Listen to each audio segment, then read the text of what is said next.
I am the Ice Worm by MaryAnn Easley.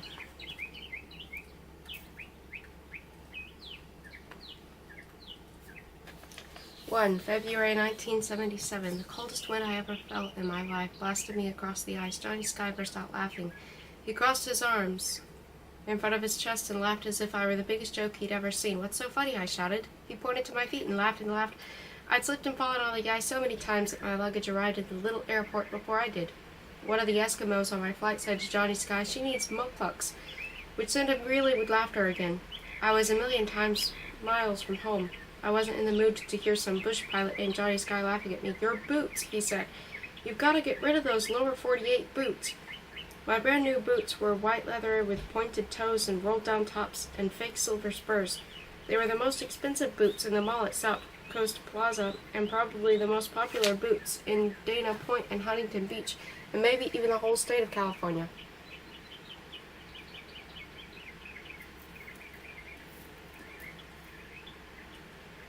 "Hey kid, aren't you kind of gangly?" he said. "There's not enough meat on your bones to keep you warm round here. A stiff wind will blow you right over." "I want to call you my mother," I said. Johnny Sky laughed even more. There was ice on his wool scarf and ice on his yellow beard. "Lots of luck, kid," he said. "They don't have phones up here, not where Linda Atwood is working. Didn't anyone tell you? This is Alaska." I glared at him, but he just grinned. Johnny Sky was all tall compared to the Eskimos, and he had straight white teeth. He wore a black jumpsuit zipped to his chest and a tan parka with a furry hood. His boots were the biggest I'd ever seen, like big white bunny feet. Chunks of ice fell from them and melted into puddles on the dirty floor. "No phones?" I asked. "No phones, no electricity, no plumbing where you're headed. That means no toilets either. Welcome to the Arctic."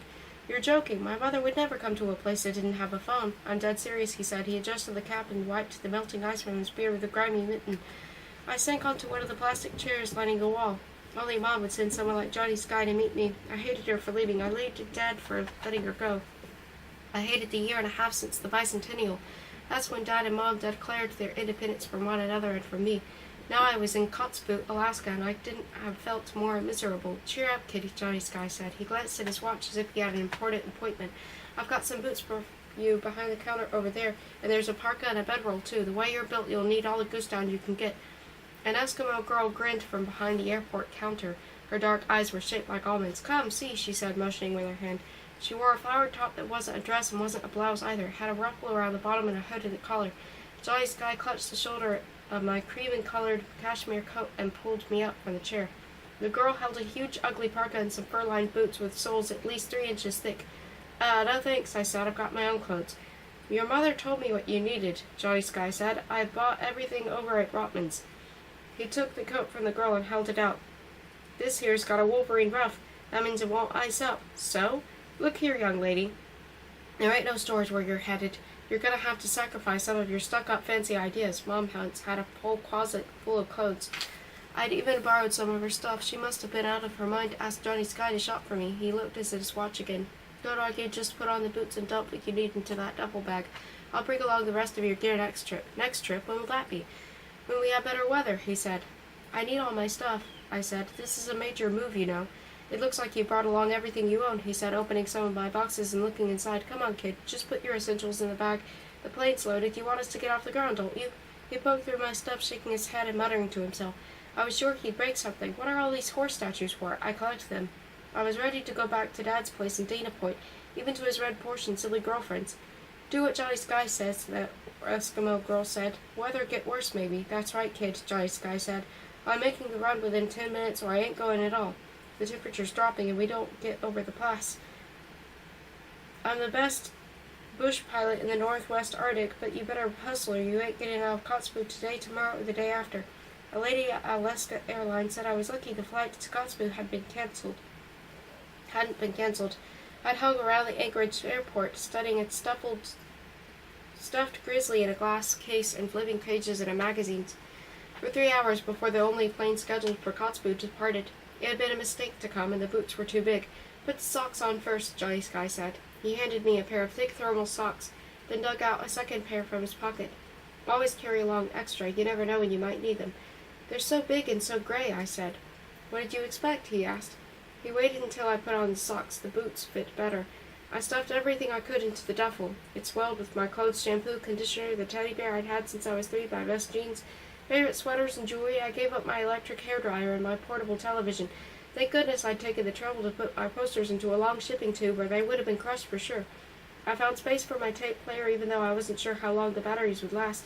I put my journals in the new white boots Johnny Sky didn't like. I stuffed in my bicentennial cardigan sweater with the red, white, and blue stripes, and 76 on the sleeve, and all my cassette tapes. Johnny Sky took away my cashmere coat, saying it was too thin. He made me put on a horrible parka. Then he carried what was left of my stuff to a storage room behind the counter. I silently said goodbye to my horse collection, paperback novels, my photo albums and scrapbooks, my tennis racket, summer sandals, embroidered pillows and powdered hangers, makeup mirror, manicure kit, bedspread, feather boa, and a ton of other things. I wanted to cry when I saw my boxes being carted away. They contained a part of home, a part of time where we were family in Huntington Beach. Inside were bits and pieces of me.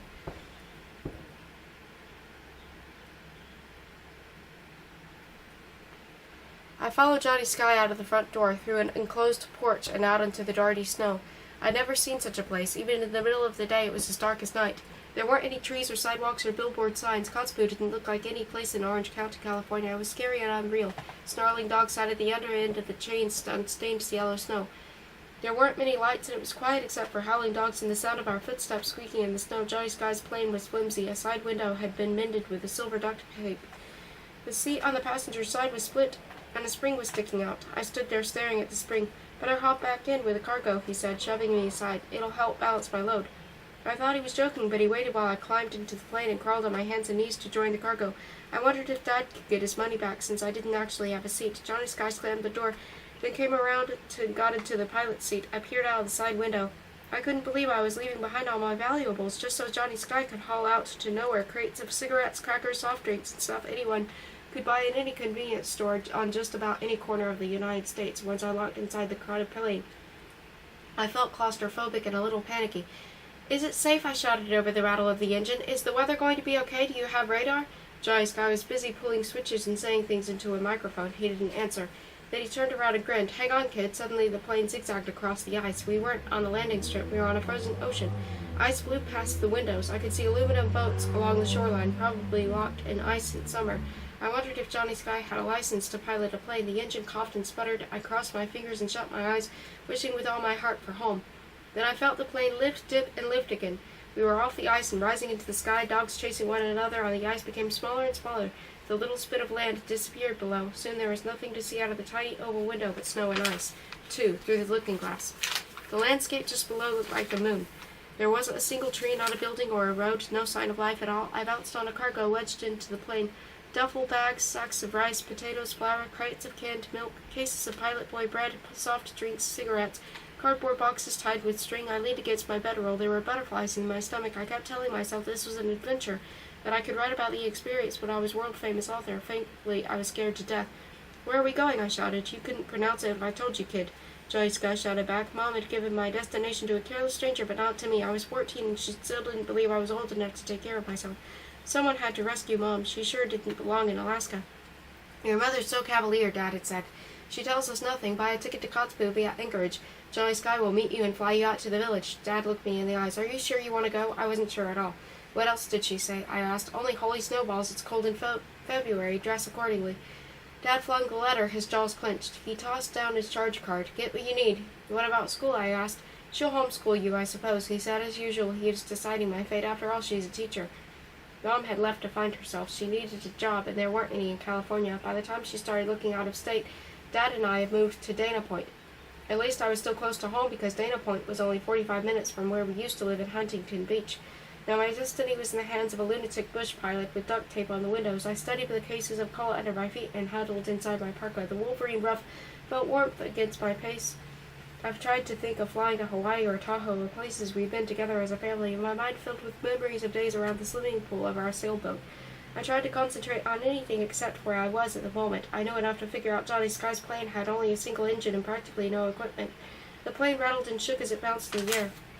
I listened to the straining engine and thought of Dad and his flying lessons. He had gotten his pilot's license, but he gave up flying after a trip to Catalina when he made a bad landing and damaged the wheel of the rented plane. He took a commercial jet home, and that was the end of his career as a pilot. He blamed it on Mom. He said she'd never shown any interest in his flying. Mom said Mom was claustrophobic like me. She got panicky in small, cramped places.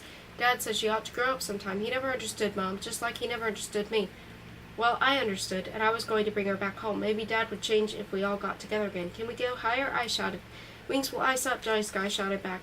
We continued along a pass with mountains on either side. They glistened, gigantic and white, beneath a monstrous moon. I had no idea how long we'd been flying or how far we were going. Temperatures could drop as low as 70 degrees below zero because of the wind chill factor. I didn't know exactly how wind chill worked, but my favorite climate was about 72 degrees above zero. Whether I got to Mom or not depended entirely on Johnny Sky, a hotshot pilot who didn't take very good care of his plane. We're flying awfully low, aren't we? I shouted. The engine coughed. Johnny Sky flipped switches. There was a gasp, then a gulping sound. Do we have enough fuel? I mean, that was pretty close, wasn't it? Johnny Sky didn't answer. A mountain loomed ahead. Look out, I shouted. Johnny Sky pulled up the nose of the plane just in time. We soared into the crystal-clear night, where a galaxy of stars whirled around us. I was scared to death, but we had no fear. He turned around and grinned. No problem, hon, he said. I can handle it. Maybe we should turn back and wait for daylight, I said. Crossed my fingers and wished on all the stars that Johnny Sky would do just that. No way, he shouted. We go back. It'll mean waiting a week or longer. In this business, you have to take risks. You're flying with Johnny Sky, honey, and Johnny Sky ain't worried about a little bit of weather. We rose higher, and the pass kept rising, too. We hovered close to the ground. Even though we were steadily climbing, the Johnny Sky turned around in his seat, and this time he wasn't grinning. He was squinting, trying to see the wing through the side window. He swore and hit the control panel with a fist. Wings are icing up. The butterflies rose from my stomach to my throat. I waited, hugging my bedroll. I told myself Johnny Sky was probably the kind of guy who liked scaring people, especially girls. It was like descending in a fast elevator. The ground swelled below. The engine groaned. Any second I thought he'd pull us out of the dive. Johnny Sky tried to bring up the nose, but the plane dropped even lower. Uh-oh, he said. The engine coughed, then died. Utter silence. Only the sound of my heart. We fell through the darkness, descending down, too fast. I shut my eyes and waited for the crash. I waited to die. Then I had the goddess memory. I remembered when I was little and walking between Mom and Dad. Mom held my left hand. Dad held my right. We came to a curb. They lifted me high in the air, swinging me across onto the sidewalk. It was a game we played. That was when Dad and I was just starting out as a lawyer, and Mom wore long dresses and flowers in her hair. Whee! Mom would squeal, making me soar like an airplane above the ground. Look at Allison, Dad would say, coming in for a landing. Look out. I didn't look. The plane shuddered as if coming apart. I was only 14. I was too young to die. There was the sound of metal scraping ice. The plane bounced up and down like a toy, then coasted as if it might take off again. I opened my eyes. Wooden boxes were falling like blocks. Packages split open. Cartons hurtled past me. I held on to my bedroll as if it were a life preserver. I could hardly breathe. My legs were twisted and cramped. I thought the plane would bounce and skid forever. Then something caught. The plane jerked, spun around, and slammed into a bluff of snow. Suddenly there was blackness and silence. Someone was moaning. It was me. I pushed my heavy duffel out of the way. Then I struggled to sit up and free my legs. What a mess. It was as if someone had dumped the contents of a small store around me. There were clothes and food and cartons of cigarettes and candy bars. Johnny Sky, I shouted. Hey, we made it. My voice was high and strange. My chest hurt as if my head had been hit with a baseball bat. But I was alive. Johnny Sky had managed to get the plane down in one piece. Mr. Sky, he didn't make a sound. The old window was broken, and beyond it was a wall of white. I poked a finger into the crack and touched the snow. It spilled inside like sugar. Guess we'll have to hike, I said. There was no answer. Johnny Sky, what's the matter? It took every ounce of strength to call his name again. Hey, Johnny Sky, are you all right? 3. Into a land of wonder. I crawled forward to the cockpit. Johnny Sky was slumped over the controls. Hey, wake up, I shouted, touching him on the shoulder. There was a big gash on his head. He didn't open his eyes. He didn't move or make a sound. Wake up, please wake up, I said, shaking him. My breath streamed in front of my face, then fell like dew on my scarf. Within seconds, ice had formed where the dew had fallen. It was freezing, I said. The duct tape on the side of the window was broken. We've got to keep warm. Are you okay? Johnny Sky looked odd and strangely waxen. I quickly took my head away. I'd never seen a dead person in my whole life. It was a nightmare, the most terrible nightmare I could imagine, but this wasn't a dream. No, no, no, I screamed. You can't do this to me. You can't just die. I decided to cover him up. I dug through the cargo with stiff, awkward fingers until I found a canvas tarp. I threw it over him without touching him. Stay calm, I said to myself. Don't panic. Do something. I picked up the radio mic and pushed the button. Hello, hello, is anyone there? There was no answer, not even static. The radio was dead. I hit the mic against the cockpit dash and tried again. No luck. Keep warm, I said, shivering. Keep warm. I crawled out of the cockpit, carefully avoiding the canvas mound in the pilot's seat. If the plane was going to blow up, I figured it would have already done so. I decided it was best to wait for help to come the way that Mom waited along the freeway with a tire blew. I needed to stay warm. I pulled the clothes out of my duffel and put on an extra sweater and a second pair of socks. I found the thick padded coveralls left over from the time I'd gone skiing at Tahoe. I didn't want to bring them. They were out of style, but Dad insisted I might need them. I yanked a big woolen cap wound low over my ears and pulled up a parka hood. The Wolverine ruff that Johnny Sky promised wouldn't ice up encircled my face. Then I climbed outside of my bedroll. Someone will come to take me back home, I said, but there was no one around to hear. I rocked back and forth, holding myself and moaning. Gradually I got warmer. The cold left my fingers and toes. My toes stayed numb. I was used to waiting. Wasn't I always waiting for Dad? He had forgotten to pick me up more times than I could count. He just wasn't dependable that way. I'd have taken the bus or gotten a ride with a friend at the last minute, but Dad would always have a good excuse. A jury trial lasted longer than he'd expected, or a client completely broke down in his office, or he'd won the tennis tournament, the yacht race, or the water skiing trophy and couldn't have a big celebration afterward. Mom never forgot to pick me up, as she'd gone for months, and I could only depend on myself. I always had a backup plan when I went anywhere or did anything. I had friends or bus money or walked. Well, I had no backup plan for a plane crash. I finally stopped shivering and escaped into sleep. Oh, Allison, I feel so fragmented, Mom had said. Why can't people live in harmony with nature and each other? We're outlaws, you know, polluting the rivers and the streams, scarring the mountains and spoiling our oceans. It's part of human condition. I awoke with a start, expecting Mom to be there, but I was still very much alone. I rolled down the mitten cuff to look at my watch, the watch Dad had given me for Christmas, 3 o'clock. I had no idea if it was 3 o'clock in the afternoon or 3 o'clock in the morning. I listened and waited, thinking surely Mom would send someone to rescue me. She'd worried by now. Once Dad knew, he'd make some calls. He knew the right people. He had contacts. I remembered how eager Dad had been to get me on the plane because he was already late for a date. I wouldn't allow you to go off on your own if I had any question about this, he said, and it seems your mother has it all arranged. Johnny Sky will take care of everything. You've got my charge card and the phone card. It's to call when you get there and let me know how you arrived safely. He waved goodbye and added, and say hello to Mom. Tell her hello. I cried until there were no tears left. I was left all alone in the wilderness with a dead man. Through a window I could see I could see snow blowing like veils and drifting into steep piles around the plane. The thought of being buried alive made me move from my warm cocoon and crawl up to the cockpit door. Snow was piling high. I took to look like whipped cream, soft and white, but it would eventually cover the plane. Who could find me then? I pulled on the door handle, but it wouldn't budge. I tried again. The door seemed welded shut. I was trapped inside. I banged on the handle with my fists. There was a brittle cracking sound. The door unlatched, but it still wouldn't open. I leaned back and pushed with my feet. I kicked as hard as I could. Help, help, I shouted until I had no breath left. When I got the door open a crack, a shock of freezing cold air swept inside. How stupid it had been, crazy I did to open the door. I quickly yanked it shut. In only a few seconds the cockpit was freezing. I'd read about a 13-year-old boy who had been marooned on an ice floe caught in an outgoing tide. He was rescued by a helicopter after spending an hour on the drifting ice. He had hypothermia and frostbitten heels. I wrote about it in my journal and wondered what I would do in a situation like that, drifting all alone on a chunk of ice waiting for someone to rescue me. I tried to stay calm, not thinking about being inside such a tiny plane. My heart was racing. I was breathing too fast. At home, I'd know just what to do. But there were no emergency call boxes here I could walk to, no patrol cars cruising by, nothing but snow and ice. I listened, waiting to hear a search plane overhead. I listened, but no one came. Please, please, please, God, I said, shutting my eyes tightly and pleading to anyone who might listen. I want to go home. When I opened my eyes, I saw something move outside the front window of the plane. It looked like a grizzly bear, big and furry. It was a man dressed in fur from head to toe, and not like any I'd seen before. He was an Eskimo, but more primitive looking than the Eskimos I'd seen in Kotzebue. He banged at the cockpit door, shouting something in a foreign language. He tugged on the door, grunting. I cowered inside, scared to death, and I realized he'd come to rescue me. I started pushing and kicking the door from inside. When the door finally opened, the man held out a hand that was bare and warm. A team of dogs waited in front of a long wooden sled, their tongues hanging out as they stretched on their lines. Did Mom just send you? Thank goodness you found me. My teeth were chattering.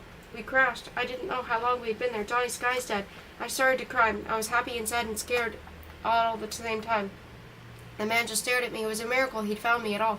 Wind had whipped the snow into drifts around the plane, and it was nearly buried. The man's eyes were almond-shaped, and his face, partly hidden by the fur of his parka hood, was as brown as a walnut. He must have been old, because some of his front teeth were missing. He climbed inside the plane. When he came out, he was shaking his head.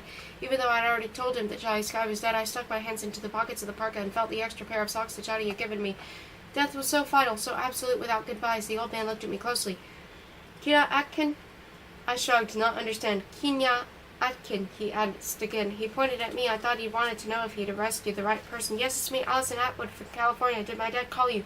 He grinned. Ah, Ali, he said, mispronouncing my name. Then he pointed to himself. Ikayuk, he said. It was a harsh-sounding name. Come. He motioned for me to come follow him to the set. Wait, I have to get my stuff. And what about Johnny Sky? We can't just leave him out here in the snow. He frowned while we played a game of charades once again. He pointed to his loaded sled. You'll call someone, won't you? You'll make sure someone comes and takes care of things? I mean, what about Johnny Sky? He just grinned. I don't think he understood a word I said. He carried my duffel and bedroll, all that he would allow, to the sled. I sat on top of them in the rear, and he threw a big fur skin over my lap. It had a strong, repulsive odor, but it was warm. Beyond my feet, a large dead animal lay across the wooden slats. I couldn't see the animal's face. It was black. Pulling its back, the fur stood out stiffly, and there was frozen blood on the sled railings. There were some smaller animals in a pile at the front of the sled, and they were almost covered with the falling snow. Wolverine, Ikayak said, pulling out the largest animal with the feathery tail. He motioned to the smaller animals, muskrat, fox. He seemed really proud of himself to have those horrible dead animals on his sled. The huskies waited, their tails curled and switching. Some of them turned around and snarled, some pawed at the icy air, others stood as still as horseshoes, staring off into the distance. Nothing looked very clean on the sled. Everything was coated with grease. A kayak stepped up a little on a rudder in a black, and the stalks creaked with his weight. He shouted something to the dogs, and they shot forward, yelping with excitement as they strained on their harnesses. They ran lightly over the snow, pulling the sled, a kayak, and me, the whoosh of the sled runner's only sound. The kayak sled looked old-fashioned. It was made out of wood, but it was sturdy and held a lot of weight. The runners were covered with strips of bone and antler, and leather strings were wrapped around the slats. The slats twisted and strained and squeaked. I thought they would break as they raced over snowdrifts and across frozen lakes and ponds. As far as I could see, there was nothing but white snow and black sky. I wondered how a kayak knew the way. There were no trail markers or signs, nothing to give us directions. Overhead were zillion stars and swirling greenish veil of light that looked like something on another planet. I had this creepy feeling I was somewhere outside myself watching. Nothing was real or familiar, not a kayak or the huskies or the stark white land. I felt like a space traveler as I soared along. My cheeks were stinging and my woolen scarf was covered with crystals of ice. I was lucky to be alive, lucky to have a kayak smelly fur blanket to protect me from the gusts of wind that dusted me with snow. I was the luckiest, most terrified girl in the world. I couldn't keep my teeth from chattering. I couldn't keep from shivering or smiling. It was only a matter of time before I'd be with Mom. I was rescued. A kayak drove his huskies, never stopping, never looking back, going only forward, on and on. I thought a kayak would never stop. There was no sign of life anywhere, only ice and snow.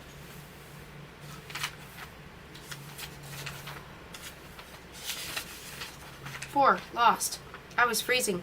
There was no feeling in my hands and feet. My nose was numb in spite of the wolverine ruff and the heavy woolen scarf across my face. We finally stopped near a steep snowdrift. The dogs yelped and jumped, their tongues hanging out, steam rising from their mouths. The first thing a kayak did was toss fish to the dogs. There was a stack of frozen fish on the sled, and he pulled them out one at a time and threw them into the air. The pack of dogs went wild, fighting over each fish, snarling and snapping their jaws. They settled down on the snow, their sharp teeth gnawing noisily on the rock-hard fish. A kayak pulled out a long knife and started cutting our big blocks of snow. Within an hour, he built a real igloo. It was small, but about the size of a large doghouse. The wind was howling and scooping up sheets of snow. He took some animal skins inside and then stuck his head out the opening and motioned for me to enter. I didn't exactly trust him. He was old and only spoke a few words of English. Still, it was a relief to crawl inside the shelter away from the freezing wind. Caribou, he said, pointing to where I should sit on the pile of skins. He watched me closely as if expecting me to give him a compliment. Very nice, I said. Can we build a fire? A kayak didn't understand. He grinned and nodded while I pulled off my mittens with my teeth. My hands felt dead.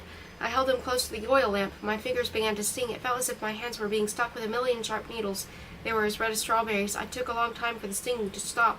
The kayak didn't seem to notice how miserable I was. He lay on the caribou skin, smacking his lips and licking his fingers as he chewed on a ragged piece of fish. His chin went round and round as he chewed. He had no manners. He dipped a chunk into a cup of bad-smelling oil and held it toward me. The grease dripped from his fingers. I shook my head. No thanks. With his hood pulled back, I could see his gray hair and smooth face. Even though he had teeth missing, he still grinned a lot, and in spite of being old and bow-legged, he was agile. It didn't matter one bit to him if he had to squat on his heels or move around on his hands and knees in the tiny, cramped igloo. After he ate the fish, he crawled outside. I suppose he went out to check the dogs. He'd unharnessed them and chained them to stakes. He treated them more like servants than pets, bossing them around and hitting them if they didn't obey. The igloo grew warm and cozy. I became so drowsy that I let my guard down for a minute, and sank into the smelly caribou skins and fell asleep. I dreamt of home. It was my 13th birthday, and Mom and Dad were getting divorced. In my dream, I remembered how happy but sad it was to be turning 13 while my family was breaking up. Mom was gone the next day, and there was a for sale sign on the house. Before I knew it, Dad and I were in Dana Point. I had to remind him when my 14th birthday came around, and he never once asked if I liked living in Dana Point. When I woke up, a kayak was relighting the lamp. I could tell from the steam that came from his breath that he'd been outside. He'd gotten more frozen fish from his sled. He placed a piece over the lamp to thaw, then he crawled out of the dog and started yelping like crazy. Easley! He shouted from outside. Allie! Allie! I thought he had gotten hurt or something, and I realized he was calling me. I called to the entrance and peered outside. It was dark, but the wind had stopped, and the snow had settled into creamy sculptures around our camp. Akai expected me to help with the dogs, but I kept a safe distance. Those dogs were vicious. They hadn't the kind of dogs you pet. They snarled and showed their fangs. They seemed ready to chomp on any arm or leg that got in the way. Akai had to hold each dog in place, his arms around its neck, its wiggling body between his knees, while he knocked the harness. He was grumbling, maybe even swearing in a strange language. I stood shivering like crazy, my hands and feet getting numb. Akai repacked the sled. When he was ready to go, I started to climb on top. He grabbed me by the arm and pulled me off. Then he let me know by signaling with his hands and demonstrating with his feet that I was going to walk. His words sounded harsh, but he spoke in low, hushed tones that he didn't look too angry. I guess he thought I needed some exercise. Well, the creaky old sled wasn't that comfortable anyway. I dug my mittens out of my pockets and yanked them on. When I pulled up my parka hood, drew the rough low, and wrapped the woolen scarf across my face, a kayak stepped up. The sled runner shouted to the dogs, and in a flash he was gone. I followed, my boots grinding into the snow and making squeaky, crunchy sounds. Each step was an effort. It was like walking on packing foam. I hurried as fast as I could, following the sound of the yelping dogs. My heart pounded like a tom-tom. The old man was leaving me behind in a land without end. There was nothing as far as I could see. I followed a kayak's trail in the snow. The sound of my grinding footsteps echoed around me. I was as alone as the astronaut walking on the moon. "A kayak!" I shouted. My voice rose into the blue-black sky above an immense white planet of ice. There was no sign of life. "A kayak, come back!" I hurried along the indentations made by the sled runners and the scattered paw prints of the dogs. My breath burned in my throat. Tears froze in my eyelashes. A kayak had seemed like a nice old man, but he'd left me completely stranded, like Johnny Sky, like Mom, like Dad. I dug my heels into the crunchy snow and cursed a kayak. I tripped, falling into drift without shadow, a ridge impossible to see. The snow was so dry and powdery that it spilled easily from my parka as I got to my feet. I struggled through piles of snow, my boots twisting and turning and sinking. Then the sounds of the dogs came closer. Our kayak had returned. The sled circled around me and stopped. "Allie!" The kayak shouted, grinning. "Feet warm now? Allie can ride." I stomped over the greasy sled without a wording. I climbed on with the dead animals and smelly skins. I folded my arms in front of me and clenched my jaws. It was Mom's fault I was above the Arctic Circle. She should never have come. "I can make it on my own," she said. "I have a teaching credential. Surely there's a job someplace, maybe at a rural school out of the country." Dad, of course, laughed. Mom had never lived anywhere in the city. She hated the time we'd gone camping. "You like your creature comforts," he said. "How could she get along without her weekly housekeeper? How could she cope without going to the hairdresser or getting her nails done?" "I haven't always been so artificial," she said. I pictured Mom writing poetry and wearing flowers, her eyes outlined in black, her lips pale, her hair hanging about her shoulders. That's how she looked in my albums. The photos taken of her at Berkeley before Mom gave up trying to change the world changed herself instead. Something gleamed in the distance. I kept my eyes on the horizon, but only a few dilapidated structures came into view. There was a flash of silver as an aluminum wall. I imagined how it would be to sit inside Mom's house and be warm and comfortable. We could stay a while, and then I'd write everything in my journal. Then we'd go back to our real home, back where we belonged, back to Dad. As we drew closer, I could see a few huts clustered together, their rooftops covered with snow.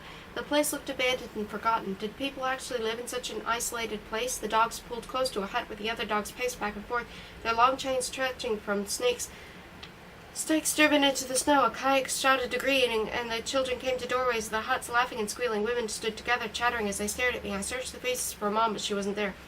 "Where's my mother?" I asked. "Where's Miss Atwood?" A child pointed at me as she wrinkled her nose. Another laughed. A kayak began unloading the sled. "My mother," I said. "I must find my mother." A kayak glanced at the others and scratched his ear. "My mother," I said, speaking louder so he'd understand. "You know, she's the teacher. Her name's Linda Atwood. Where's the school?" A kayak grinned. "School?" he said. "No school." My heart sank. A kayak hadn't brought me home at all. I was lost in the Arctic.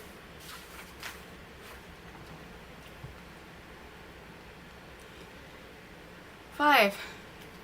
Nalogny. The Eskimos came out of their huts to see a kayak as if he were a big hero. Their houses were no more than stacks constructed of wood or pieces of sheet metal. One was sort of dug out of the earth like a molehill. Frozen fish were stacked like firewood against each sidewall. An old snowmobile, oil drums, cardboard boxes, cans, animal antlers, and things you normally throw away were heaped in piles. The snow had almost covered the junk. Boys hurried to release a kayak's dogs, quickly chaining them to metal stakes. Girls tossed frozen fish to the snarling pack. A kayak picked the dead wolverine and carried it to his shack. It was so heavy he wobbled as he walked. He hung it upside down in a little enclosed porch. I stood by myself, feeling out of place and embarrassed because of their watching eyes. I kept expecting to see Mom. I waited, but she never appeared. A kayak's hook looked finished. It wasn't painted, and the insulation was exposed in places. The outside wooden door was nearly black with grease and fingerprints. I'd never known anyone so poor. A kayak pulled open the door and welcomed everyone inside to see the dead animals on his floor. I followed him through the porch. Some of the animals had been placed there in a pile. The inside door was in worse condition because it was split in places. I dawdled, thinking I'd better go back outside, but a kayak motioned with his hands and I insisted I follow. When I entered, I could smell animal skins and cooking fat. The room was stuffy and there weren't any chairs. Everyone sat on the floor. Before I knew it, I was surrounded by almond-eyed, black-haired strangers who stared at me and whispered behind their hands. Naked babies were tossed in the air and jiggled on hips and passed from one person to another. A woman was sewing something out of an animal hide. She put the stiff piece of hide into her mouth and chewed on it. Then she stitched some more. Her upper front teeth were worn to the gums. "Allie," a kayak said, introducing me to everyone with a grin. He sang out my name as if calling from far away. It was a relief to be safe inside, but I couldn't understand why a kayak had brought me here. I stood wringing my hands. How would my mother ever find me? I should have stayed with the plane. I must find my mother, I said. She'll be terribly worried about me by now. A kayak chattered away, pointing at me as he explained to everyone how he'd found me. They looked at me as if I'd just come from Mars. I sat on the floor. I could see it would be a while before we'd be on our way. A woman stood beside an oil stove, cutting up meat and dropping small pieces into a steaming pot. Soon she brought me a bowl of thin soup. I dipped a bent spoon into the bowl and tiny bits of meat spun through the sparse amount of rice. "Tutu," a little girl said, pointing to the soup. It didn't look like any soup I'd seen before, but smelled all right. "Caribou," the kayak said, licking his lips as he dished up some from himself. The woman giggled and put a hand over her mouth. She bent over her feet, spread apart, to adjust her flowered parka dress. A baby squirmed inside the loose hood. Until that moment, I had no idea there was a baby sleeping on her back. There were too many people for such a small space. Everyone sat closely together. Kids climbed over adults, wrestling with one another. No one scolded them or told them to sit still. Every time a baby cried or someone picked it up or tickled it or teased it until it laughed, everyone seemed happy and contented. After a while, a kayak fell asleep on the floor, a child dozing on his chest. Some men brought in a few of the dead animals and dumped them on the floor. They cut them open right there in the house. My stomach rolled and I thought I might throw up the soup I'd just eaten. Women scraped the animal skins with sharp brown blades. It was a repulsive sight, but no one seemed to think it was anything out of the ordinary. The room became hot with all the people inside and the oil stove roaring away. The hotter it got, the worse it smelled, like sweat and urine, dead animals and rotten food. I peeled off my cap and mittens and parka. A girl popped corn at the stove and the children ate it as fast as it was ready, spilling kernels all over the floor. The Eskimos talked quietly as they worked on the animals. They laughed a lot as if they were really enjoying themselves. I listened to their strange language and felt closed off from them, an intruder. "May I use the bathroom?" I asked. Everyone stared at me. "Toilet?" I asked. A woman put her head over her mouth and laughed until she cried. "Toilet freeze bottom, maybe," she said. She motioned outside, and I thought maybe they might have a portable toilet or something. No such luck. I could hear a woman laughing as I squatted behind the oil cans. I didn't waste any time because it was so cold and dark. For a kayak's family, it was camping out forever, with no toilets, not even an outhouse, no showers or television or radios, nothing but snow and ice. After a while, the smell of the house wasn't so bad, and it was comfortable and warm. I got drowsy and fell asleep in a rolled-up parka. Even in my sleep, I could hear the words that sounded like coughing and throat clearing. From time to time, I heard my name, Allie, and the sound was comforting. I woke up suddenly. A boy was squatting in front of me, staring right into my face. He was about my age and wore a knitted headband that said Matu in red and blue. I sat up, rubbing my eyes. I felt so dry I could hardly blink. The boy held out his hand near my chin. "Allie," he said, "you buy ulu?" "Ulu?" I said. "A woman's knife," he said. "Ulu ipitukut." He held out a fan-shaped blade. His thick, shiny blue-black hair was swinging against the edge of his jaw. He wore blue jeans and a black jacket like kids at home. "A knife?" I asked. "Cut things," he said, motioning with the funny-looking knife. "Make clothes, cut meat, caribou handle." The woman who had scraped the skins had used the same kind of knife. "It's nice," I said, not wanting to hurt his feelings, "but I don't need an ulu." "You need ulu," he insisted. "I sell cheap." I shook my head. "No, thank you," I said. "I make," he said, his lower lip pounding. He stuck the ulu in the pocket of his jacket and stood up. He started to walk away. "Wait," I said. "How do you know so much English?" He knelt down beside me again. "I go to school on coast last year," he said. "Then you know about the school? Will you help me find my mother? She lost?" he asked. "She's a teacher." "At school?" he asked. "Which school?" "Well, the school on the coast, I guess," I said. His blue jeans were tucked inside big furry boots. The boots smelled sour, but they were fancy, with lacings that were dyed red. "I was on my way to meet my mother when my plane crashed," I said. "That man over there rescued me, my grandfather," he said. Will you tell him to take me to my mother? I asked. She's waiting for me. Coast too far, maybe, he said, shrugging his shoulders. How can I get there? Dogs, no other way. Snowmobiles, all broke. Will you please ask a kayak to take me? I asked again. Matu looked over at his sleeping grandfather and shook his head. A kayak must trap, he said. A kayak, best trapper in the whole village. He looked down at the floor whenever I looked at him in the eyes. He spoke softly like the others, slowly, and without emphasis on any particular word. Everything he said seemed to end in a question, as if he wasn't sure about anything. Will you at least ask him? I said. I have to get home. Home? He asked. To my mother, I said. We really live in California. California? He asked, shivering. Scary place. I see movie at school. Motorcycles. Kung fu.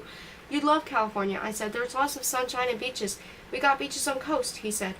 I didn't know there were beaches in Alaska, I said. We got beaches, he said. He studied the dirty floor. Why aren't you in school now? I asked. School on coast closed last year, he said. Well, it's not closed now. No, my mother's here. Teachers steal money. Elders chase them from village with guns. Teachers don't steal money, I said. Kids save money for a basketball trip to Kotzebue, he said. Teachers steal money and school close. No teacher would ever steal a kid's money, I said. Some do, maybe, he said. Nalogmy, come and go. Only Inupiat today. What's Nalogmy? I asked. White people, he said, wrinkling his nose. We didn't say anything for a while. I thought I should buy the knife. Will you take me? I asked. Matu never goes so far alone. Allie, only white girl, he said. I don't care how far it is, I said. I've got to get to the coast. He looked over at the sleeping grandfather while he thought about it. A kayak take dogs trapping, maybe, he said at last. There are lots more dogs outside, I said. Who owns all those dogs? He hung his head. Matu's dog's not as good as a kayak's dog's, maybe, he said. Dogs are dogs, I said. Do you know the way? Can you get us there? He shrugged, fingering the ulu in his pocket. He pursed his lips, then he rocked back and forth on his heels as he squatted in front of me and spoke very slowly. Maybe, he said.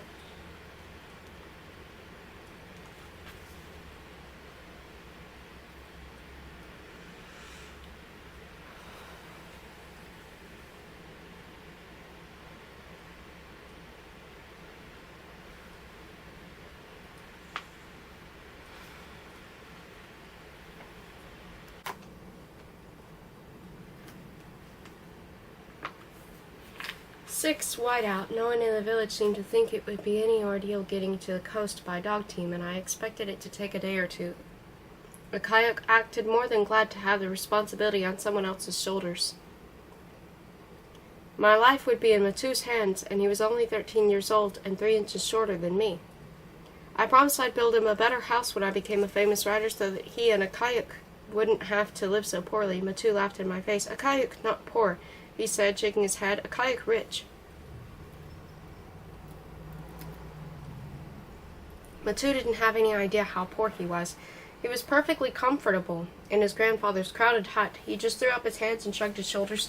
When I tried to tell him about modern conveniences like garbage disposals and dishwashers and garage door openers, he didn't even care about those things. Mom once pointed out a woman along Pacific Coast Highway. She must have been dressed in everything she owned, and she carried a paper sack filled with things she collected as she walked. Look, Allison, Mom said. There's that woman from the Alpha Beta parking lot. Poor thing. I don't understand why our government can't do something. If we can put a man on the moon, surely we can provide for people like that. A week later, she joined a group that raised money to buy condemned houses that were fixed up as shelters. Mom would have been a great missionary. She was always finding projects to work on. Mom was the one I suggested. I helped out at the after-school clinic for the deaf. She read in the paper how the director needed students to help the kids with their homework. I told her I was too busy writing my journal and doing my own homework, but she bought me a book on sign language anyway, and she talked someone at the clinic into tutoring me into signing. Mom liked to take charge of my life. I've no doubt you'll be a famous writer someday, she said, but you've got to get out of your shell and walk in another person's shoes if you want to have something to write about. Eventually, I liked going to the after-school clinic and helping the kids. Mom used to brag to everyone at the political fundraisers that her daughter had learned to sign. I hadn't written a single word in my journal since I'd crashed in Alaska. There was no privacy in a kayak's hut, and I liked to be alone when I wrote personal stuff. I didn't like people peering over my shoulder. I studied a kayak's family when they studied me. The little kids had faces like cherubs, but they needed baths. Their hands and faces were grimy with dirt. I gave them candy bars and bubble gum and stuffed on my duffel. Matu talked with a kayak for a long time about the route to the coast. A kayak gestured frequently to the sky as if he expected Matu to navigate by the stars. No one seemed to mind that a 13-year-old kid was taking me a long way across the ice. Matu had gone to school on the coast. He knew the way. Matu's dogs weren't as well trained as the kayaks, but Matu's sled was newer, wrapped with fishing line instead of strips of leather. The woman who was a kayak's wife made me furry boots like Matu's. Caribou mucklucks, she said. She inverted the piece of skin that was the sole, so there was fur against the bottom of my feet. My kayak sister knit me wrist cuffs and a scarf out of colorful wool. She gave me a pair of mittens that were much warmer than my own. Beaver, Matu said, admiring them. The men loaded Matu's sled with frozen fish for the dogs, dried fish and chunks of frozen meat for us, fur skins, canvas tarps, and other supplies for the trail. We took along Matu's gun and my duffel bag and bedroll. We went a long way the first day, stopping only for short periods of time because the weather was good. I had no idea where we were or in what direction we were going, but I had learned to trust Matu. He drove his team like an expert, even though there was no road signs. He kept his eyes on the horizon. Now and then he looked up at the sky or out at the flat, shiny surfaces that were frozen lakes and ponds. He just seemed to know where he was going, and that was good enough for me. It had to be. We stopped for the night, and Matu knew how to build an igloo as well as his grandfather. It took him longer. I helped him stack the icy blocks together, lay the first skins out on the ground inside, and moved the last block of ice in front of the doorway. He lit the oil lamp as soon as we were cozy. He chewed on a piece of dried fish, but I wasn't hungry. I crawled into my bedroll with all my clothes on. I was completely exhausted, though I'd ridden on the sled all the way. Even so, I couldn't sleep. I listened to the dogs howling outside and wondered how many wild animals were lurking out there in the distance. I sure wasn't going to let Matu know I was scared. He seemed to think it was a joke that I was from the lower 48, and the fact that I was a girl made it an even bigger joke. He rolled up the fur skins and made himself right at home, and if he didn't have a care in the world. As soon as he woke up, Matu started getting the dogs ready for the trail. He hit the frisky dogs on their noses and scolded them harshly as he tried to line them up and get them into the harnesses. It seemed to take forever. He kept looking at the sky as if worried about the weather. Twice the laid dog bolted before we were ready to go. Matu had to chase it down. He waved his arms and shouted, and then tackled the dog and started beating it with his fists. The dog whimpered loudly. "Stop, stop," I shouted. "Don't hit that dog." Matu kept striking the dog. The poor thing cowered, tail and head down, and dragged itself back into place. Matu got the lines untangled, and the dogs lined up for the third time. "Too bad, Allie, only white girl," he said angrily. "Matu sure need help." "You don't know how to treat dogs," I said. "Is it always this much work? Maybe you're not doing it right." "Dogs only pups," he said. "Too young for trail, maybe." "We should have gone by snowmobile," I said. "Snowmobile no good," he said. "Run out of fuel." "I saw a snowmobile outside your house," I said. "We could have taken that one, and we could have taken along extra fuel. We'd be to the coast by now." "The machine's my cousin's," he said. "Village council blue ticket him." "Blue ticket? What do you mean?" "Send out, elders vote." "You mean they kicked your cousin out of his own village? What did he do that was so terrible?" "Rob other man's trap lines many times. My cousin lazy man." At last the dogs started off. They were strong, racing madly across the snow and ice, tails low and shoulders hunching. As the wind increased, the temperature dropped sharply. It had taken Matu too long to get his dogs into position. My face and hands were already numb. I kept thinking Matu would get cold and stop, but he didn't. When I finally asked him to stop, he only laughed. There was an envelope of daylight on the horizon. I watched it as we soared across the desert of snow, but the light disappeared after a short time. It was the briefest day I'd ever seen. "Please stop, Matu," I said. "No log me always cold," he said. He finally stopped, and we set about building our igloo. We hardly talked when we were inside. It seemed I was always in Matu's way. I was afraid he might turn around and not take me all the way to the coast. In spite of the beaver mittens, my hands were painfully cold. Feeling came back with a vengeance, and I cried out in pain. "Ouch, they stink so much," I said. Matu was chewing off dried fish. "Good sign, maybe," he said. "Good sign? What do you mean?" "Pain mean life coming back, better than freezing." I put my hands between my knees and rocked back and forth. "I must be terrible to freeze to death," I said. "Good, maybe." "There can't be anything good about freezing to death," I said. When I asked, "What does it feel like?" "Numbness, sleep, death. Old people go out on the ice and die sometimes." "On purpose?" "Sure." "You mean they just freeze to death?" "Sure. Old person die and bear has good meal. Get fat. Then son or grandson kill bear. Enough bear to feed the whole village, maybe. Good idea." I didn't say anything after that. There was no point trying to talk to someone who thought freezing to death and being eaten by a bear was all right. Matu was perfectly content, leaning on a fur skin and chewing a chunk of fish. He didn't seem to get cold, and he didn't seem to mind the eerie howling outside, howling that came not only from the dogs in the wind, but also from unseen wolves in the distance. I couldn't sleep because of the howling. I kept thinking about bears eating frozen old people. I tossed and turned, listening and thinking. I was just dozing off when Matu's voice woke me. "Allie! Allie!" He was calling from outside. I struggled to the entrance and peered out. "Allie, get gun quick!" He was standing between his dogs and a monstrous yellow fox who was running toward our camp. I hesitated, then grabbed Matu's gun. "Shoot!" Matu shouted. "I don't know how," I said. "I've never shot a gun in my life." "Pull a hammer," Matu shouted. "Cock, shoot." There hadn't been time to pull on my mittens. My hands were freezing, my fingers stiff. When I closed my eyes and pulled the trigger, there was a deafening explosion. The force knocked me backward, and I fell into the snow. I missed the fox completely, but the sound made it veer off its course. Matu ran over and took the gun. He aimed and fired. The fox fell. He hurried over and took a look at it. "Rabid!" he shouted. I was shaking so much I couldn't speak. My ears still rang. I dug my mittens from the parka and pulled them on. The fox lay in the snow, oozing blood. The dogs yelped and jumped, their icy chains clanking. Matu set fire to the fox to keep the animals from eating it. Then he dug a hole and buried it. This time I helped him get the dogs into their harnesses. I had to sneak up from behind and grab one, then startle its strong, wiggling body, hold with all of my strength while Matu fastened the harness. His dogs were younger and didn't seem as vicious as a kayak's, but I avoided their snapping jaws. Matu called his lead dog Amaguk, which he said was Inupiat for wolf. Amaguk had watching eyes that glowed in the dark, and a salt and pepper colored back, and a snow-colored underside. He held his head high and chased the other dogs to nip at their legs, letting them know he was in charge. We didn't get very far because of the fierce wind. It whipped at my parka hood and seeped through the crack along my zipper. It lifted snow from the ground and sent it foaming and swirling into the air. I pulled my scarf high across my face. The fur of my ruff helped block the wind and kept the blowing snow out of my eyes. I had to squint to see, but there was nothing to see, only the white above and below and below us. We were lost in a churning sea of white. Matu made me get off his sled and walk to keep from freezing. I didn't argue. He knew how to survive, how to build an igloo, and how to shoot a fox. We struggled through the snow, following the dogs who could hardly walk themselves, staggering against a wall of snowy wind. Fear kept me going. Matu finally stopped in a place where the heights high enough to block the wind. There was no way he could build an ice house with the wind so strong. I huddled against a wedge of snow while Matu staked and chained the dogs. Then he turned the sled on its side, dumping out all the belongings. He stretched the big canvas tarp over the sled and staked it like a tent, then piled snow on top and around the sides. Within minutes he had fairly substantial shelter. We crowded inside. Once the lamp was lit, the furs spread out, and I was deep inside my bedroll. I felt safer. I wanted to go to sleep until the storm passed, but Matu insisted we stay awake. He left the igloo frequently to walk back and forth outside, and he made me do the same, saying it would keep us from freezing. The dogs curled into balls. Soon they were covered by the drifting veils of snow. They didn't bark, they didn't howl. The only sound we could hear was the savage wind. Once the wind swept the snow over the shelter and buried it completely, it was snug and airtight as any igloo. The lamp sent out rays of warmth.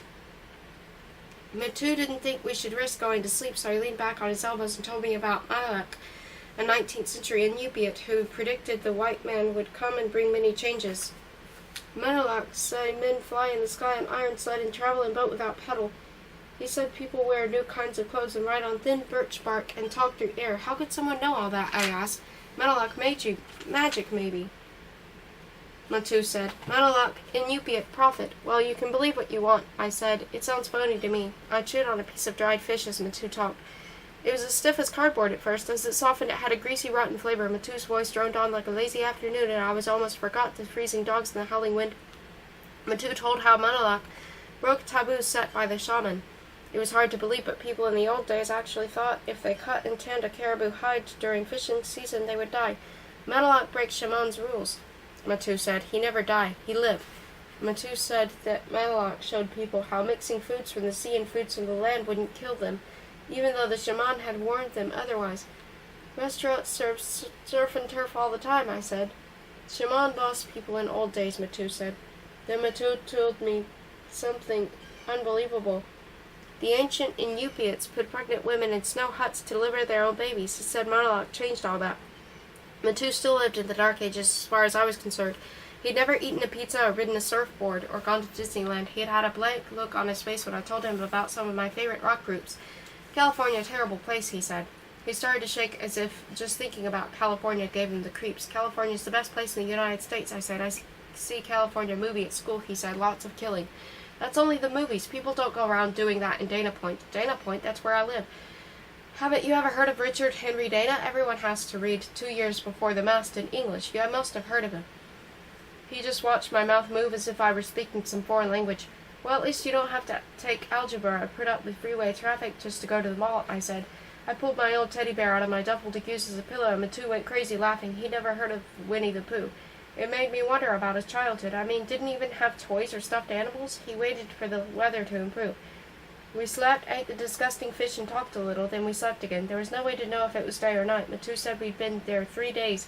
but that could have been a wild guess. He took turns going outside to walk back and forth, go to the bathroom, and check on the dogs. They were buried in snow. They lay curled, their noses tucked in under their tails, as still as death.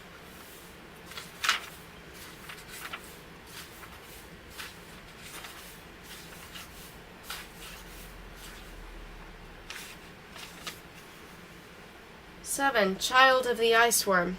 When things got really boring, I wrote in my journal. I wrote a letter to Mom, figuring I'd copy it later and mail it.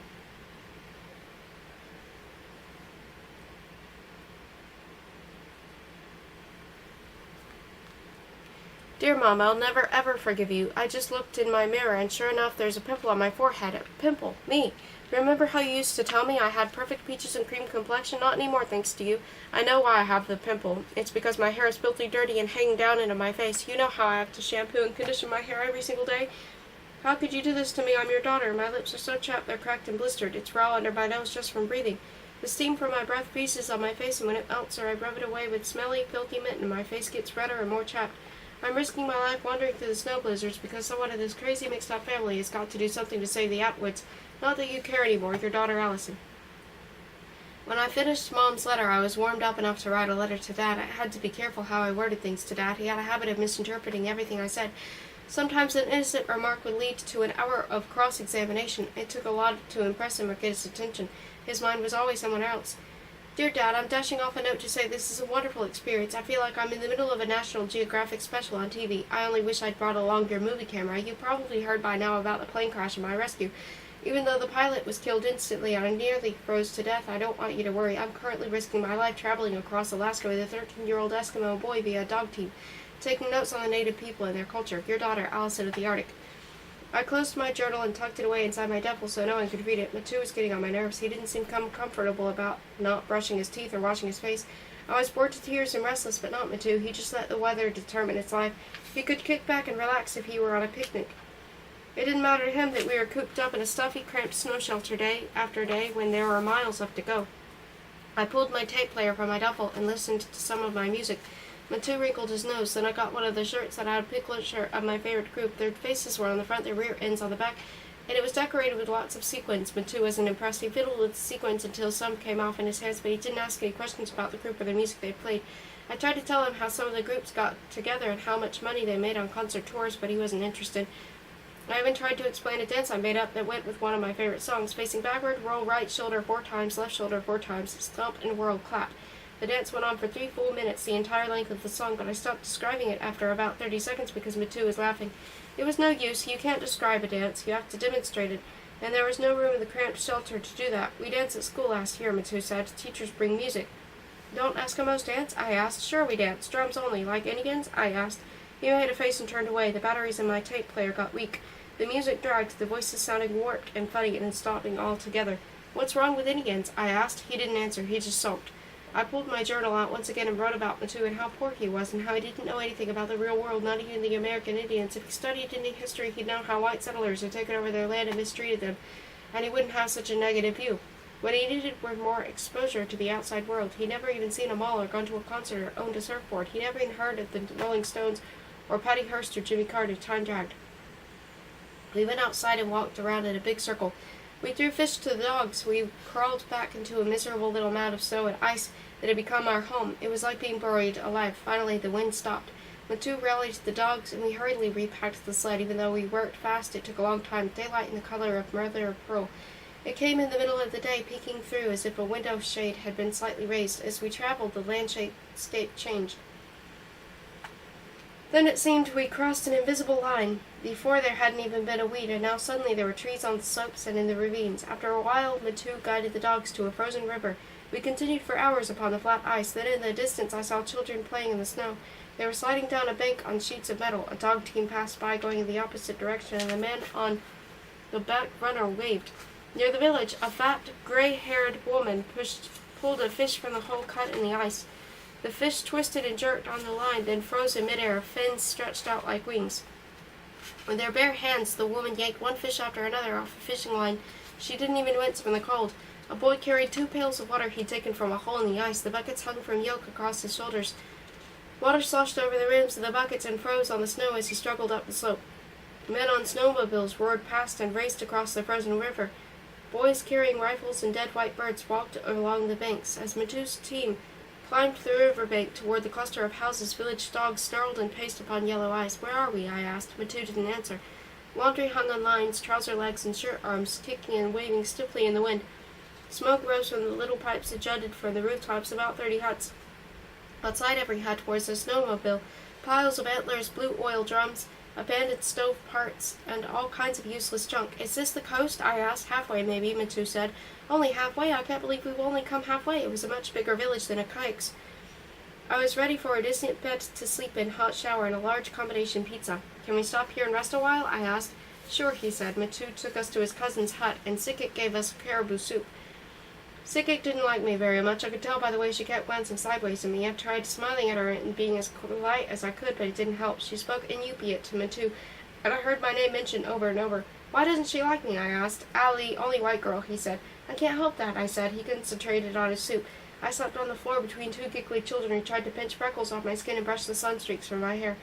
Panyopaluk especially never left my side, even when I washed my face with the hot water from the stove. She stood close by to watch me. "Spots not come off," she said, giggling and pointing. "She speaks English," I said to Matu. "Panyupiuk learned from brothers," he said. Panyupuk was only 5 or 6, the older of Sikik's 2 smallest girls, and she had a perfectly round face and the shiniest black hair I'd ever seen. Panyupuk and her little sisters were so grimy with the dirt that I felt guilty about using their water. Sikik was pregnant and had other children, one about Matu's age and a few even older. It was hard to tell how many children she had because kids kept coming and going in and out of the hut, and everyone acted as if they belonged there. Sikik didn't have running water or electricity, but she had more things than a kayak. Her hut was bigger, and she had some furniture.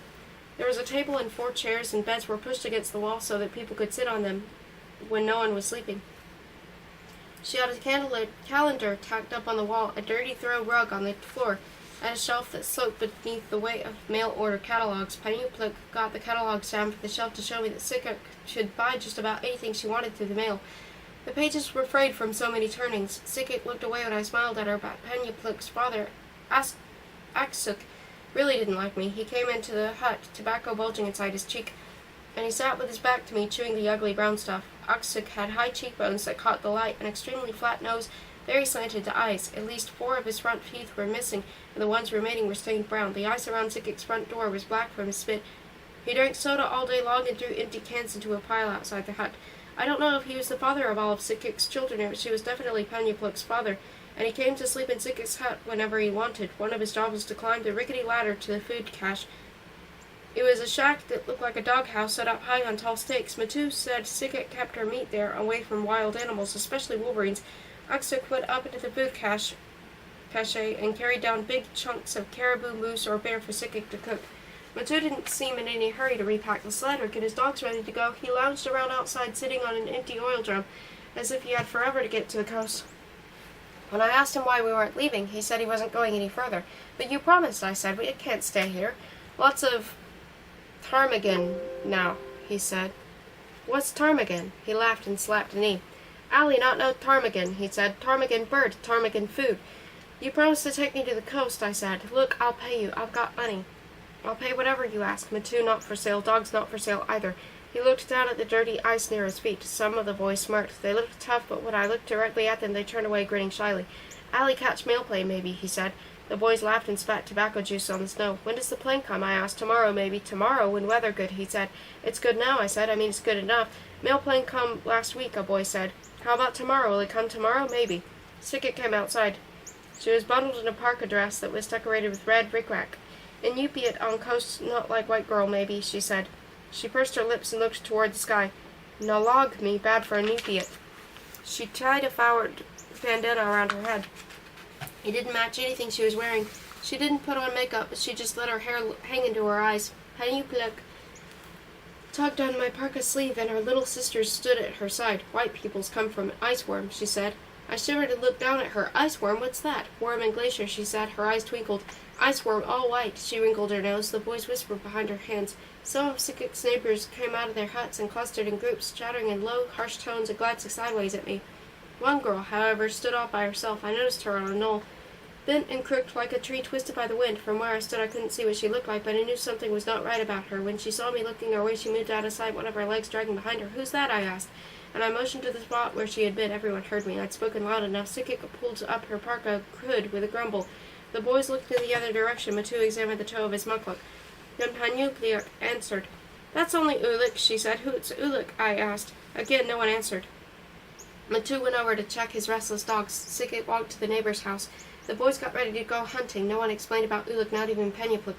Panyupliak pulled me back inside the hut because she was anxious to go through my duffel. She scribbled on some pages of my journal and sorted through my lipsticks and nail polish as if they were pieces of candy. She laughed when she saw my teddy bear, and she shook my shampoo until it was full of bubbles.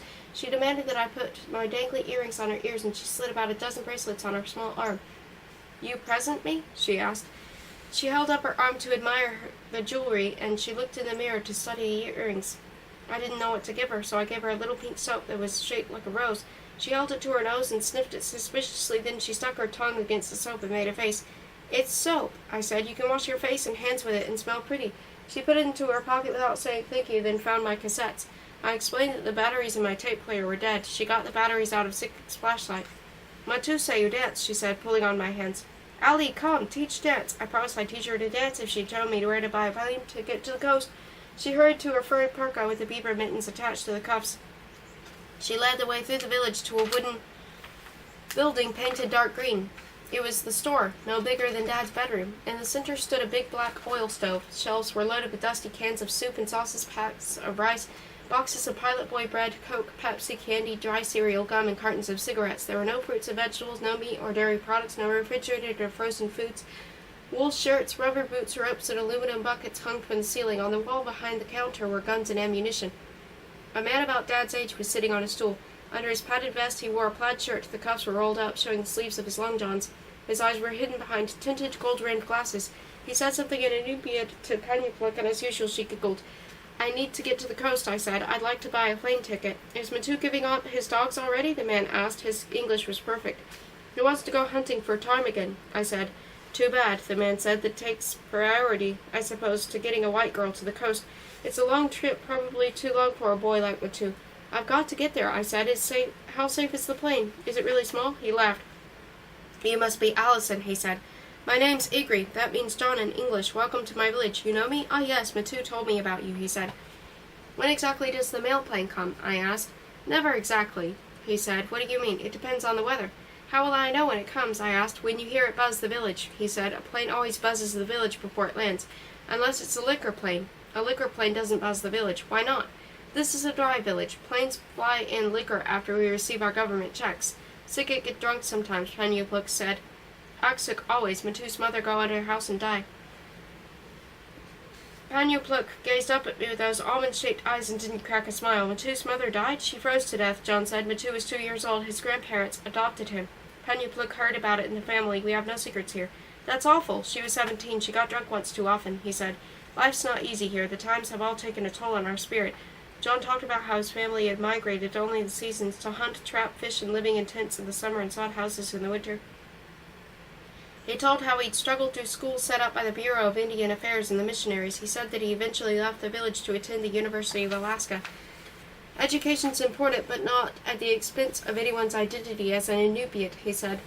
All the time he was talking, I was thinking about how Matu's mother had frozen to death under the house. "But what about Matu's mother?" I asked.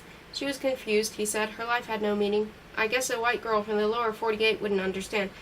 Panyupliak lowered on my parka. "I have to get out of here," I said. "Do you take traveler's checks? When you hear the plane circle low over the rooftops, you'll have plenty of time to get your ticket and walk to the landing strip." "Where's that?" He pointed. "Right over there on the river," he said. "It looked like a silver ribbon in the moonlight. We'll have to unload the plane before you can board. Don't worry about your ticket until then. Do you have a phone? My mom will be worried." "No phones. We have a radio, but it's dead at the moment. Sorry." On the way back to Sikik's hut, we passed the cemetery. The earth seemed bald, the snow swept away by gusts of wind. The full moon was huge, and it made a sky blue pink. The grave markers shimmered eerily in the moonlight. Weathered white, the narrow obelisks were made out of wooden 2x4 stakes. I heard a strange sound and whirled around quickly. A figure stood at a distance. Someone had been following us. "Ulik," Panyupliak said. As we walked past the cemetery, I could hear the scrape of Ulick's leg. I turned again, trying to catch sight of her. Ulick stopped, keeping far away that I couldn't see her face. "Allie, go," Penupluk said impatiently. It only Ulick, she being funny. The cemetery was the highest point of the village. Below were the huts, almost invisible amongst the thin strip of trees, and below them the river.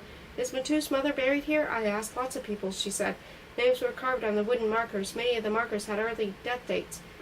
"Was there an epidemic or something?" I asked. "Huh? Was there a disease, a sickness that killed a lot of people?" "Bad sickness, maybe," she said. "Girls take off clothes and die in snow. One brother hanged himself." "I'm sorry," I said. "Jonas lazy," she said. "Not hunt even. One day he quit. How old was he?" 16, maybe, she said. "Oxuk cut him down." Nothing seemed real in the eerie light of the day that was more like night. Not the graves, not Penupluk, not even me. I stared at the wooden stakes, a sad sight beneath that monstrous moon.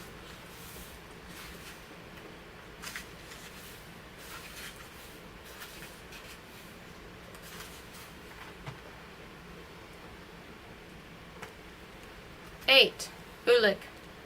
When Sikik left the house, I wrote in my journal. I didn't write about the Eskimos, I wrote about my parents. Writing helped me figure things out. Mom once marched for civil rights, but that wasn't the mom I knew. My mom had bleached blonde hair that she curled and piled high. She wore false eyelashes and had her nails wrapped and bought jewelry that was real gold. Her hobby, in fact, was shopping. She went to the mall at least 3 times a week because Dad worked late, even though she went to lawyers' wives' meetings. Did volunteer work in the community and hired caterers for parties. She usually managed to pick me up on time a few minutes early. Dad was Dad, political, preoccupied, and predictable. He was always late or he forgot entirely. His idea of a great present was to toss his transit card on the table and say, "Buy yourself something." He argued about the slightest thing, and when Mom or I got upset, he'd say, "I'm only playing the devil's advocate." Dad's favorite type of conversation was his latest big win in the court. He referred to Mom and me as "you women." "You women don't appreciate how hard I work just so you can shop and throw money away." He lumped us together with his secretaries and the cleaning lady and the court reporters and waitresses and file clerks and, well, just women in general. "You women." When I was 12, Mom joined a consciousness-raising group and started talking about women's rights, her rights in particular. That was when Dad became a male chauvinist, according to Mom, and according to Dad, that was the beginning of the end. It was the consciousness-raising group that put those crazy ideas into Mom's head about fighting herself. Mom started taking an interest in the environment. She stopped going with Dad to fundraisers for candidates she didn't like. She said if she were young and single, she'd join the Peace Corps, and that's when she signed me up to help at the after-school clinic. Sikik came back inside and I put away my journal. "My mail plane not come," she said. "The weather looks good enough," I said. "Storm somewhere, maybe," she said. "How do you know?" She didn't answer, and I put on my parka and went down to the store to check with John.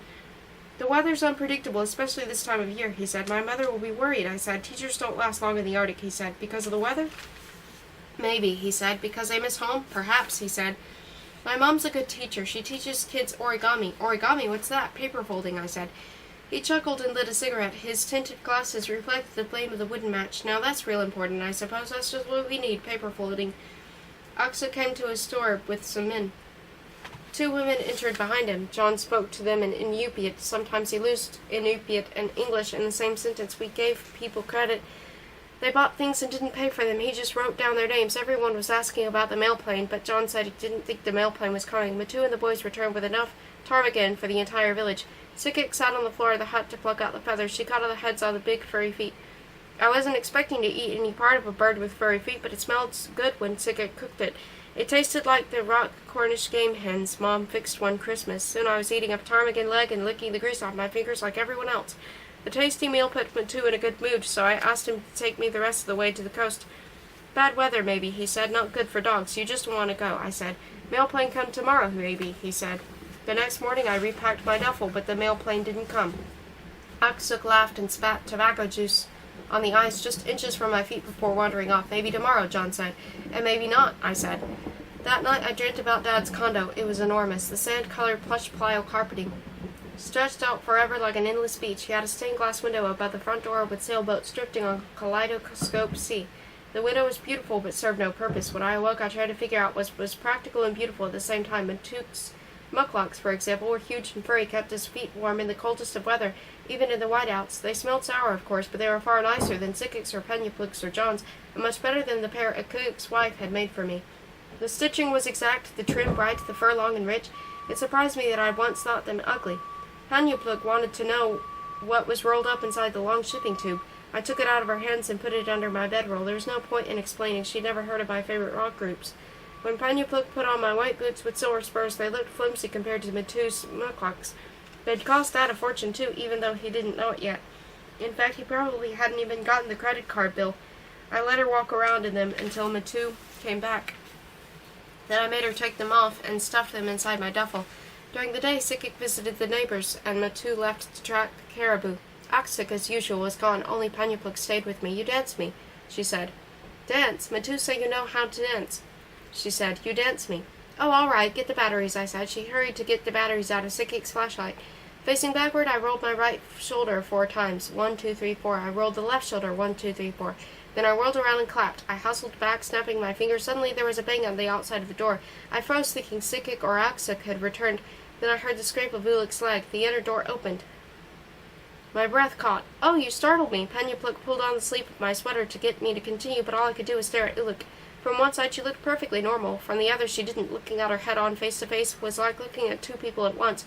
Her face was distorted as if one side had melted. I tried to focus on the normal brown eye and smooth cheek, but my eyes kept returning to the other side of her face, to the watery eye and sagging cheek. Her useless leg stuck out behind her and seemed to prop her up. She wore a filthy parka and her stringy hair hung into the collar. My throat was so dry it was difficult to swallow. I knew she was lame. I didn't know she was so horribly ugly. "Hello," I said, my voice small and shaky. I tried to smile. Ulik looked at me with that pathetic eye and said nothing. "Ulik all funny," Panyapluk said. "I wanted her to go away. I didn't want her to come inside the hut. Then I flooded with shame. Maybe she wants to dance with us," I said. Ulik stood rooted to the spot, looking at me sideways and waiting for me to make the first move. "Not Ulik," Panyapluk said. Ulik moaned, head to one side, chin jutting forward. Her fist was doubled up as if she wanted to slug me. She tried to talk. Strange sounds came out. "Is Ulik deaf?" I asked. "Ulik funny," Panyapluk said. "Funny face, funny leg, funny ears." She held up her hands to stop Ulik from coming closer. Then she scolded away. Matu scolded his dogs. "Ulik, go home. Ulik, go." Ulik's face contorted on the floor. I thought she might cry. "Don't be mean," I said to Panyapluk. "Let her stay." "No, Ulik not visit." I held out a hand to Ulik to know it was all right to come inside Sikik's hut. She looked around cautiously, her lower jaw moving as she ground her teeth together. The tape ended with the players clicked off. Panyapluk was furious. No dance. I knelt down and rewound the tape. Then I motioned for Ulik to come and dance. I pressed the button and the music started again. Facing backward, I rolled my right shoulder 4 times and the left shoulder 4 times. Panyapluk pouted, but she copied what I did. She didn't like Ulik watching. I whirled around and clapped. Then I hustled backward with a snap, snap, snap. I slid to the right, 1, 2, 3, then slid to the left, 1, 2, 3. Panyapluk was like a shadow, following my every move. Ulik watched, a crooked smile on her face. After we finished, I turned the volume up as high as it would go. Ulik looked down at her good food. Her face sort of lit up. She could feel the vibration beneath her feet. The music was too loud, but it had to be for Ulik to feel the beat. Panyapluk put her hands over her ears and made a face. "Come on, Ulik," I said, motioning with my hands. "Roll your right shoulder 4 times, 1, 2, 3, 4. Roll your left shoulder 4 times, 1, 2, 3, 4. Now whirl around and clap." Panyapluk started dancing to show off for Ulik. Over and over I played the tape. Soon Ulik was actually trying to dance. I lined them up, one on either side of me, and we tried it again and again. Panyapluk went too fast for the beat, and Ulik was too slow as she dragged her useless leg, stomped her good foot, and clapped her hands. After a while, all 3 of us were laughing and enjoying ourselves. Then Sikik came in. She ignored Panyapluk and me and went over and stood directly in front of Ulik, scolding her harshly in Inupiat. I stopped the tape and took out the batteries. Ulik made angry gestures with her fist, then grimacing, she slowly disappeared through the doors of the hut. "It's my fault," I said, handing the batteries to Sikik. I invited Ulik inside. "I was teaching Panyapluk to dance, not Ulik," Sikik said. "I feel sorry for her," I said. "No one likes her. Ulik steal candy from Panyapluk and other girls. Ulik bad." "She's deaf," I said. "Ulik only crippled girl," Sikik said. "No good." She made a motion with her hands as if to throw Ulik away. Then Sikik sent us out of the house so she could have some peace and quiet. Panyapluk and I walked to the store. By the time we got there, John already knew about the dance lesson. "Not much hope for Ulik," he said. "They put her on the ice when she was born, but the preacher made them take her back."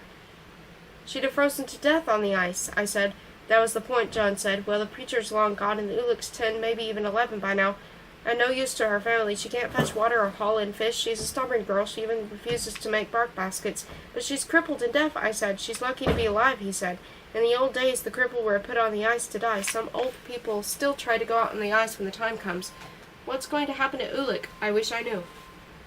I left the store without saying goodbye. No one seemed to care about Ulik. Panyapluk had run to catch up with me. I walked uphill to the cemetery and then went further to a small building.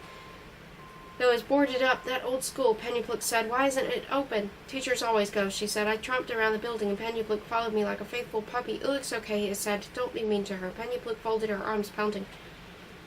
You dance me? She asked. Will you be nice to Ulick? I asked. You dance Ulick? Maybe, I said. We'll see. She wouldn't budge when I started to walk back to Sikik. Come on, I said. No, she said. I went a few steps further. Pennypluk was just a little kid, but she was my only friend. I didn't want to leave her behind. Please, I said, don't be stubborn. Ulick dance, maybe, she said, giving in. I took her hand and we walked together. When Sikik and her family visited the neighbors, Ulick appeared. She waited inside the little enclosed porch they called Kunichuk. We were like spies from different countries meeting to exchange messages. I decided to teach Ulick my secret language, the language of their hands, the language I'd learned at Mom's insistence when I'd worked at the clinic for the deaf.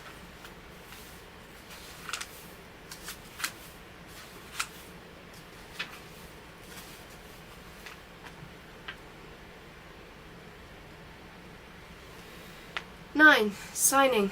Sikik's sons provided for her because Aksuk was lazy man. They hunted caribou and set trap lines. Aksuk leaned against an empty oil drum outside looking angry. Aksuk had been expecting an order from Anchorage. He'd grumbled when Sikik tore a page off her calendar.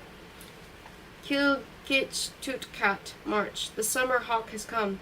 I left Dad before Valentine's Day, and now it was the middle of March.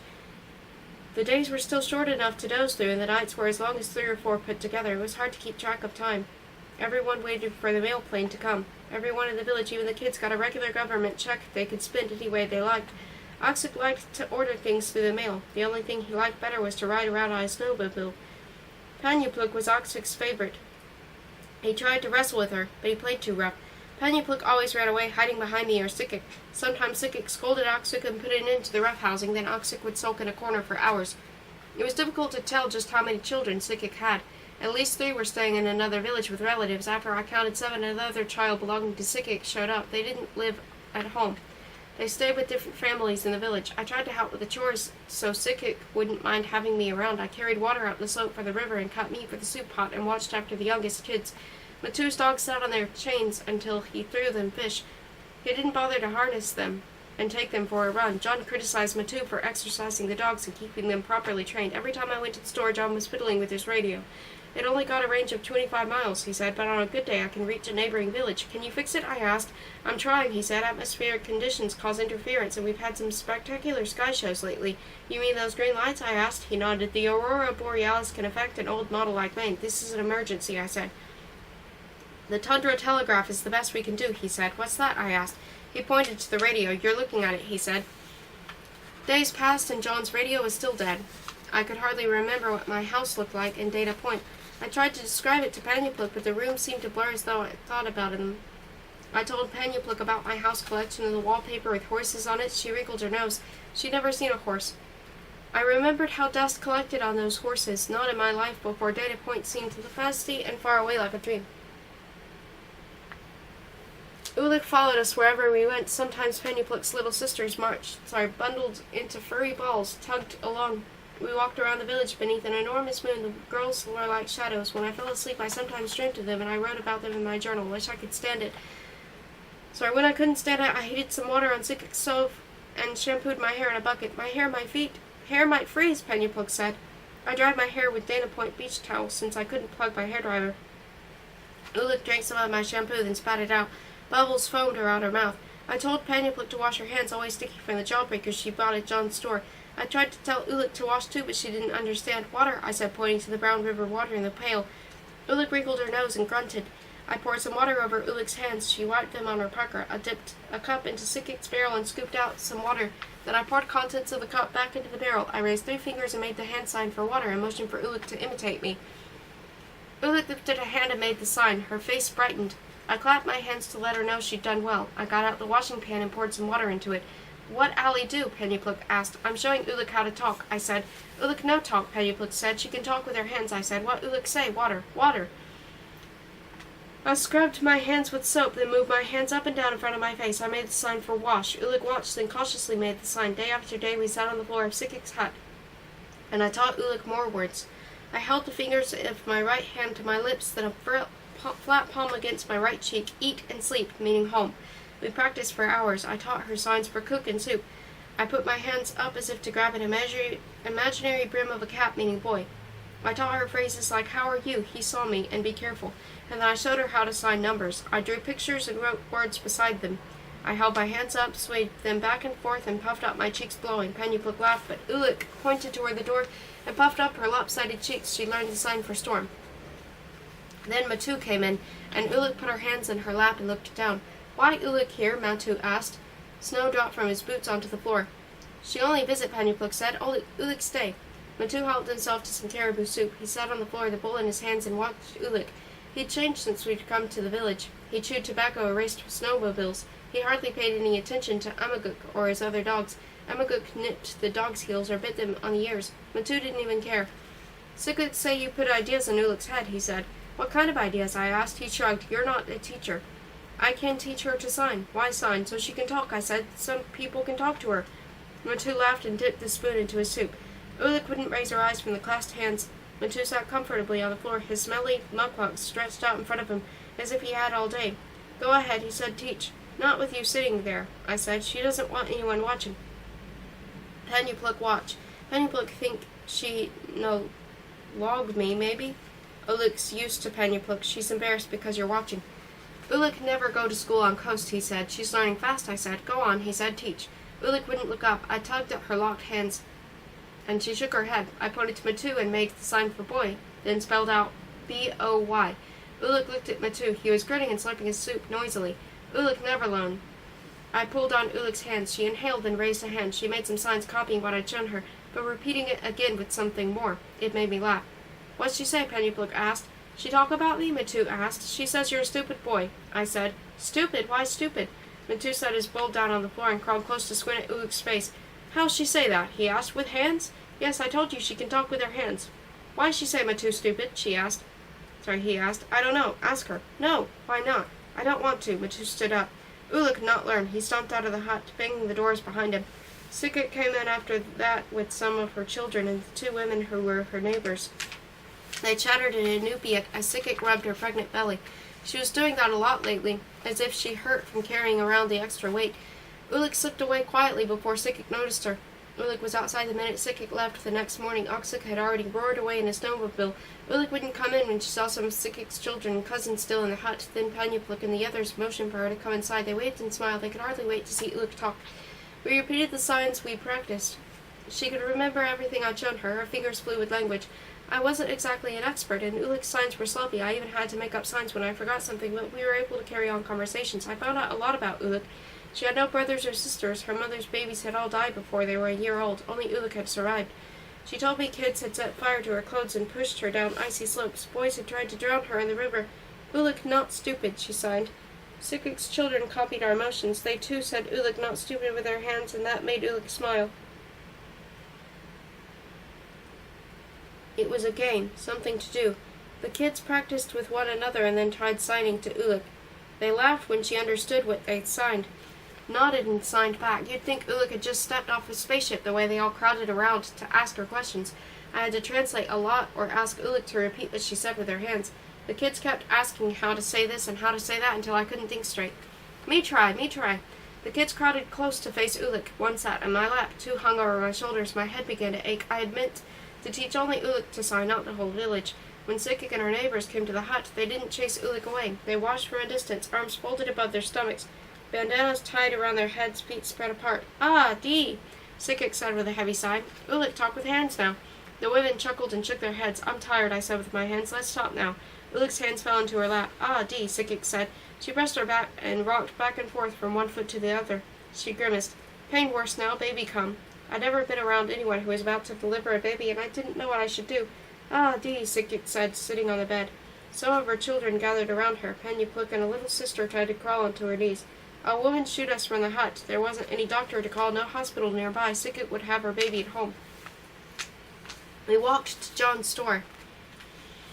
There was a whole group of us, probably 8 or 10 kids, besides Pennypluk, Ulik, and me. Men had gathered there to talk and wait for the mail plane that never came. No one seemed very concerned that Sikik was about to have her baby. Aksuk seemed the least concerned of all. The men stood around the stove, warming their hands and talking in Inupiat. Then the signing started all over again as Ulik pointed out things on the shelves. She grunted and pulled my sleeve, dragging me from place to place. Look, Igri. Ulik, talk now, Pennybook said. The men stopped talking to watch amused smiles on their faces. Pennybook stretched out her hands and sloppily signed to Ulik. Ulik answered. She talked with hands? Aksuk asked. Sign language, John said. When she realized she was the center of attention, Ulik hid behind me. She make talk? Aksuk asked. Some kind of joke, maybe. It's not a joke, I said. Aksuk leaned against John's counter. Talk then, he said, folding his arms across his chest. The men nodded. I had to pull Ulik from behind me. They want you to talk, I signed. Do you have something to say? Ulik's mouth twisted and she covered her face with her hands. John knelt down beside her, and his hand on her shoulder. He took one of her hands in his and looked directly into her watery eye. Go on, Ulik, he said. Don't be afraid. Ulik was nervous, breathing hard and trembling all over. It's all right, John said. What do you want to say? Ulik held up her hand and signed. Even though the signs were carelessly done, I knew exactly what she meant to say. What'd she say? Aksuk asked. Ulik looked up at me and made the signs again. She made them slowly and deliberately so I'd have no doubt about their meaning. She watched me closely, waiting for me to translate. Hey, Allie, what'd she say? Aksuk asked. She says Eskimo stupid, I said. Aksuk straightened, jaws clenched. If he didn't hate me before, he sure hated me now. She say that? He asked. Why stupid? Ulik glared at Aksuk and signed right in front of his face. What'd she say? Aksuk asked. She says our spirit dead, I said. John had a curious look on his face as if he'd just seen a falling star and didn't quite believe it. He looked over at Aksuk and his mouth stretched tight.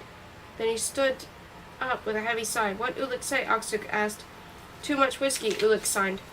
Again I translated. Too much talk, too much sleep, Ulik said with her hands. John stood close to Ulik. He placed a hand on Ulik's shoulder and she leaned against his leg. Aksuk hunched his shoulders and stuffed a plug of tobacco along his jaw. I said it before and I'll say it again, John said. We're going to die if we don't start taking responsibility for ourselves. Aksuk snarled. What do you want, Igri? He asked. You talk about old ways, it's modern times now. Then men mumbled together, agreeing with Aksuk. Metu and some of the boys entered the store and warmed themselves by the stove. John nodded. Kids are confused. I was confused too as a boy. I went to a mission school. Education destroyed my roots and my language. Now I don't belong anywhere. Not to this culture, not to any other. An old man stepped forward on bowed legs. Inupiat should be taught by Inupiat, he said, not by Nologmi.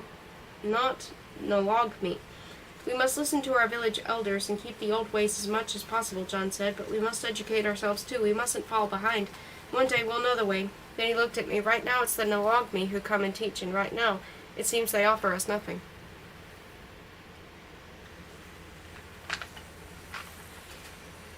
10. The gift. Bet you never see real Eskimo baby, Sikik said, cradling the newborn against her side. She lay on the bed, her dark hair moist against her cheek. I stepped closer. The baby was tiny, with an adorable, squeezed-together face and shock of unruly blue-black hair that stuck out in every direction. My teddy bear was twice the size of Sikik's baby boy. Sikik want boy, she said. Baby boy, more better. He was a perfect baby. Everyone in the village came to admire him. Every man, woman, and child got a turn holding him.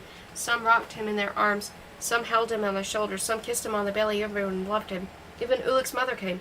I'd never seen her before because she stayed apart from the rest of the village. She was husky-voiced and older than Sikik. Her faded parka dress was stained from Ulik's dirty hands. The fur on her munklucks was matted. She must have been the poorest woman in the village. She had bags under her eyes and wore her hair in a long braid. Everything about her looked tired. She walked slowly as if she ached all over. Ulik stayed behind her, watching every movement she made. The woman didn't gossip with the others who sat on the floor and sew muskrat skins. The hut grew so quiet that she was there that I couldn't hear the bubbling water that boiled the moose nose on the stove. Sikik offered to let Ulik's mother hold the baby, and that was the only time the woman smiled. Then Ulik and her mother left, going into the sweeping wind outside. People hung around Sikik's hut, helping out. Some emptied the honey buckets. Some scrubbed the dirty floor, getting down on their hands and knees and scouring it clean. Others played with the children, juggling stones in nut-brown hands or twirling balls made out of scraps of fur. Sikik's hut was crowded with willow-wishers. They ate frozen fish dripped in smelly seal oil that someone had brought all the way from the coast. Their chins and their fingers became shiny with grease. Women gave bites to their children before putting the oil-soaked fish into their own mouths. An old woman promised me ice cream. She mixed melted fat and dried fish into seal oil, whipping it with her bare hand until it was foamy and smooth. Then she added cranberries and whipped it some more. When it became pink and creamy, I dipped a finger into the bowl. It was sour and reeked of oil.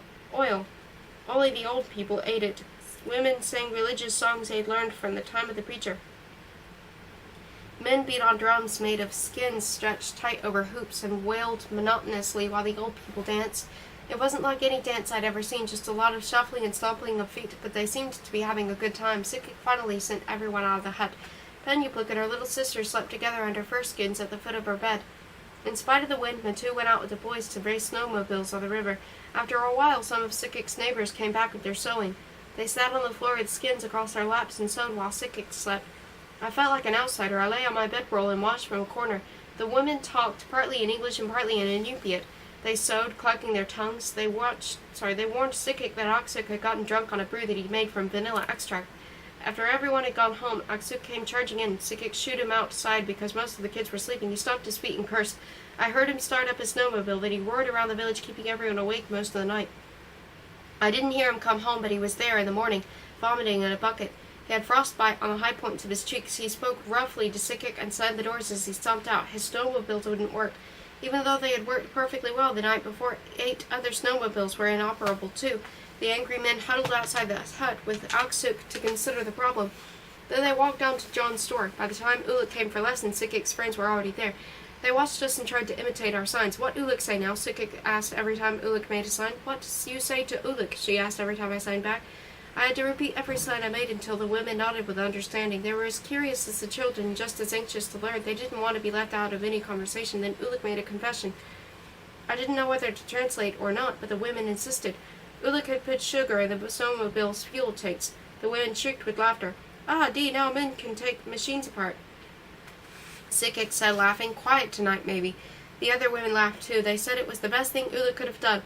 I didn't have anything to give the new baby, so I gave him the teddy bear. It was old, the golden fur worn smooth, and the black button eyes were still shiny and sewn tight. Sikik laughed when I handed it to her. "Only cloth bear," she said. "He'll like it when he gets bigger," I said. "I've had it since I was 3 years old." She tossed the bear onto the bed.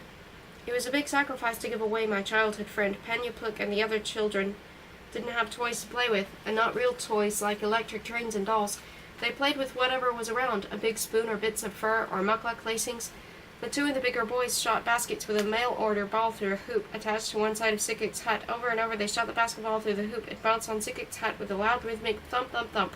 Sikik was in good spirits. She'd been happy ever since the birth of her baby, was up and around in no time, stirring the soup on the stove or writing her mail orders. She was very popular because she'd had a boy baby. Then she announced, "Sikik gave baby to Uluk's hut." Everyone looked at her. It was so silent in the room I could hear the wind blowing outside. Uluk stood with a puzzled expression on her face because Sikik was smiling at her but hadn't signed. The women left her sewing and came to gather around Uluk. "Tell Uluk," Sikik said. She waited and nudged me. "Uluk's mama adopt this baby." I thought she was joking, but I signed. Uluk frowned and I signed again. A smile spread across her face. She made some signs that meant "so happy, so happy." My heart sank. It was a cruel joke. The women circled like blackbirds, head bobbing up and down as they cluckled and chattered. Suddenly I realized they were not laughing at Uluk. Sikik had not been joking. "Hey, wait a minute," I said. "You can't just give your baby away." Sikik's smile faded. "This good baby," she said. "But he's your baby," I said. "Uluk's hut need baby," Sikik said. "Uluk's hut need boy baby. But you're his mother," I said. "Baby got new mama now," one of the women said. Sikik turned her back on me to whisper behind her hand to her friends. My head throbbed. I sat on the floor against the wall and buried my face in my hands. Penyupluk leaned against me to watch me cry, and I felt the tug of Uluk's hands and heard that familiar deep grunting sound she made to get my attention. I was sick of Uluk and her signing. She pulled on my hair, making me raise my head. Then she signed in front of my face. "Why Allie cry?" she asked. She was so close I could smell her. Her long, misshapen eye was examining my face closely. I tried to explain how I felt about Sikik giving the baby away, but Uluk didn't understand. She went home. Matu came in after feeding the dogs and lounged around on the floor and some of the older kids. "Sikik's giving the baby away," I said. "That's so," Matu replied. "To Uluk's mother." It didn't matter one bit to him. "Sikik already got babies, maybe," he said. "A mother can't just give her baby away. Uluk's mother have only Uluk," he said. The women were passing the baby around. They took turns patting him on the back and rocking him in their arms. They handed the baby over to the kids, and they each had a turn. There wasn't a minute when the baby wasn't held. He seemed perfectly content, dozing even when he was being jostled and admired. "Baby grow big," Matu said. "Raise dogs, hunt caribou, trap muskrat, Uluk's hut, not go hungry now." Sikik looked over and smiled at Matu. Even though it stormed the next day, Uluk's mother came and took the baby to her hut. Sikik wasn't criticized and did not lose her popularity.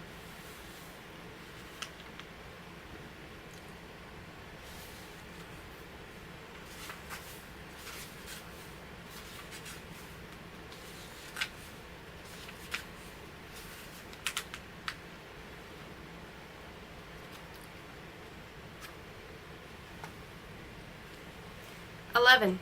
Crazy Anun.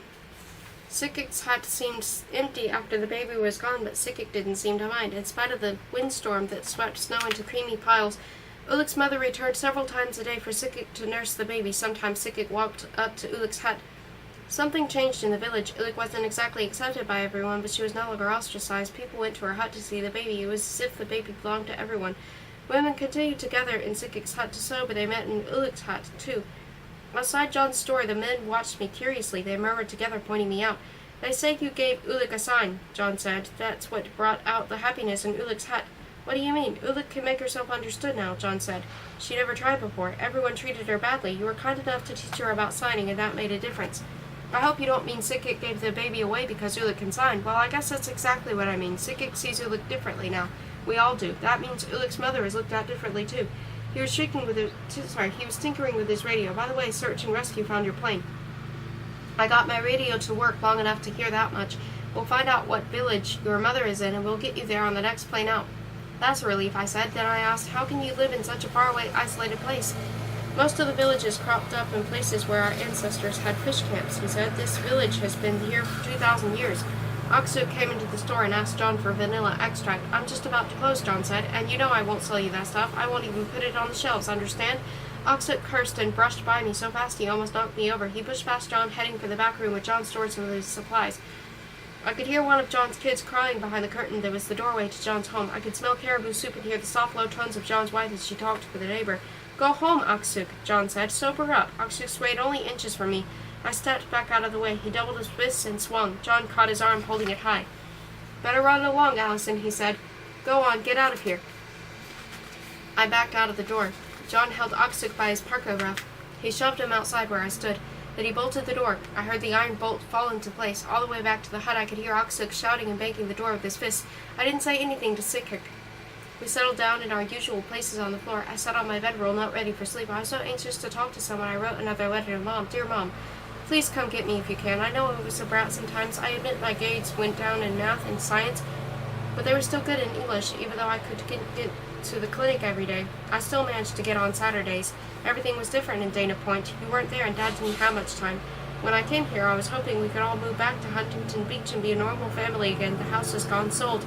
Everyone here is part of the family, everyone except me. There's a deaf girl here. Her name is Ulik.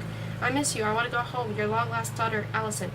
I shoved the journal back to my duffel and crawled into my bedroom. There were a lot of things I wanted to talk to Mom about. She'd tell me how a mother could give her baby away and how to deal with Aksuk. The family was asleep and Sikik was getting ready for bed when Aksuk came storming into the hut. He waddled as he walked, and his eyes were pinched and watery. He made so much noise as he entered that he woke the children. Panyapuk, come, he said. The smallest children sat on Sikik's bed, their arms wrapped around each other. Panyapuk had been dozing on fir skins not far from me. She sat up, rubbing her eyes, and I sat up too. Panyapuk, come. He motioned for her to follow him outside. Panyapuk looked at Sikik, then at me. She shook her head, and her black hair gleaming in the dim light. Sikik came over and planted herself right in front of Panyapuk, partially hiding her from Aksuk's view. Panyapuk, stay, she said, folding her arms in front of her chest and spreading her legs. Aksuk cursed, his voice low and husky. He stepped forward, swaying a little. Then he raised a hand and struck Sikik right in the face. Blood ran from her nose. She hardly even flinched. She stood there, her arms folded across her chest, her feet spread apart, watching Aksuk as blood rolled down her face. Aksuk looked at his hand as if it didn't belong to him. Then he made a fist and struck Sikik again. I could hear the sound of his knuckles cracking against her cheekbone. The next time Sikik was ready, she put her hands in front of her face, but she did not move from her position. It was as if her feet were stuck to the floor. Aksuk raised his fist and struck again. Blood oozed from the center of the purple bruise on Sikik's cheek. Aksuk stepped closer. Both fists doubled. Stop, I shouted. Aksuk paused, fists in front of him like a boxer, swaying side to side. Sikik didn't fight back. She just stood moaning and sort of rocking back and forth. Ah, dee, stupid Anun. I hoped Matu or some of Sikik's older boys would come into the hut. I tried to make myself small inside my bedroll. Panyapuk, come, Aksuk said again. No, Panyapuk said. She folded her arms in front of her. To my surprise, Aksuk turned around and stomped out of the hut. Ah, dee, Sikik said. Sinking into the bed with a weary sigh, she dabbed at her wounds in a flowered bandana and brushed blood from her clothing as if it were nothing more than snow. I brought her a cup of water from the barrel. She dipped the bandana into the water and held it to her face. I was shaking so much, water sloshed on the floor. I could hear Aksuk starting up a neighbor's snowmobile, one of the few not ruined by Ulik's sugar. He roared around the village, grunting the motor as he wound between the huts.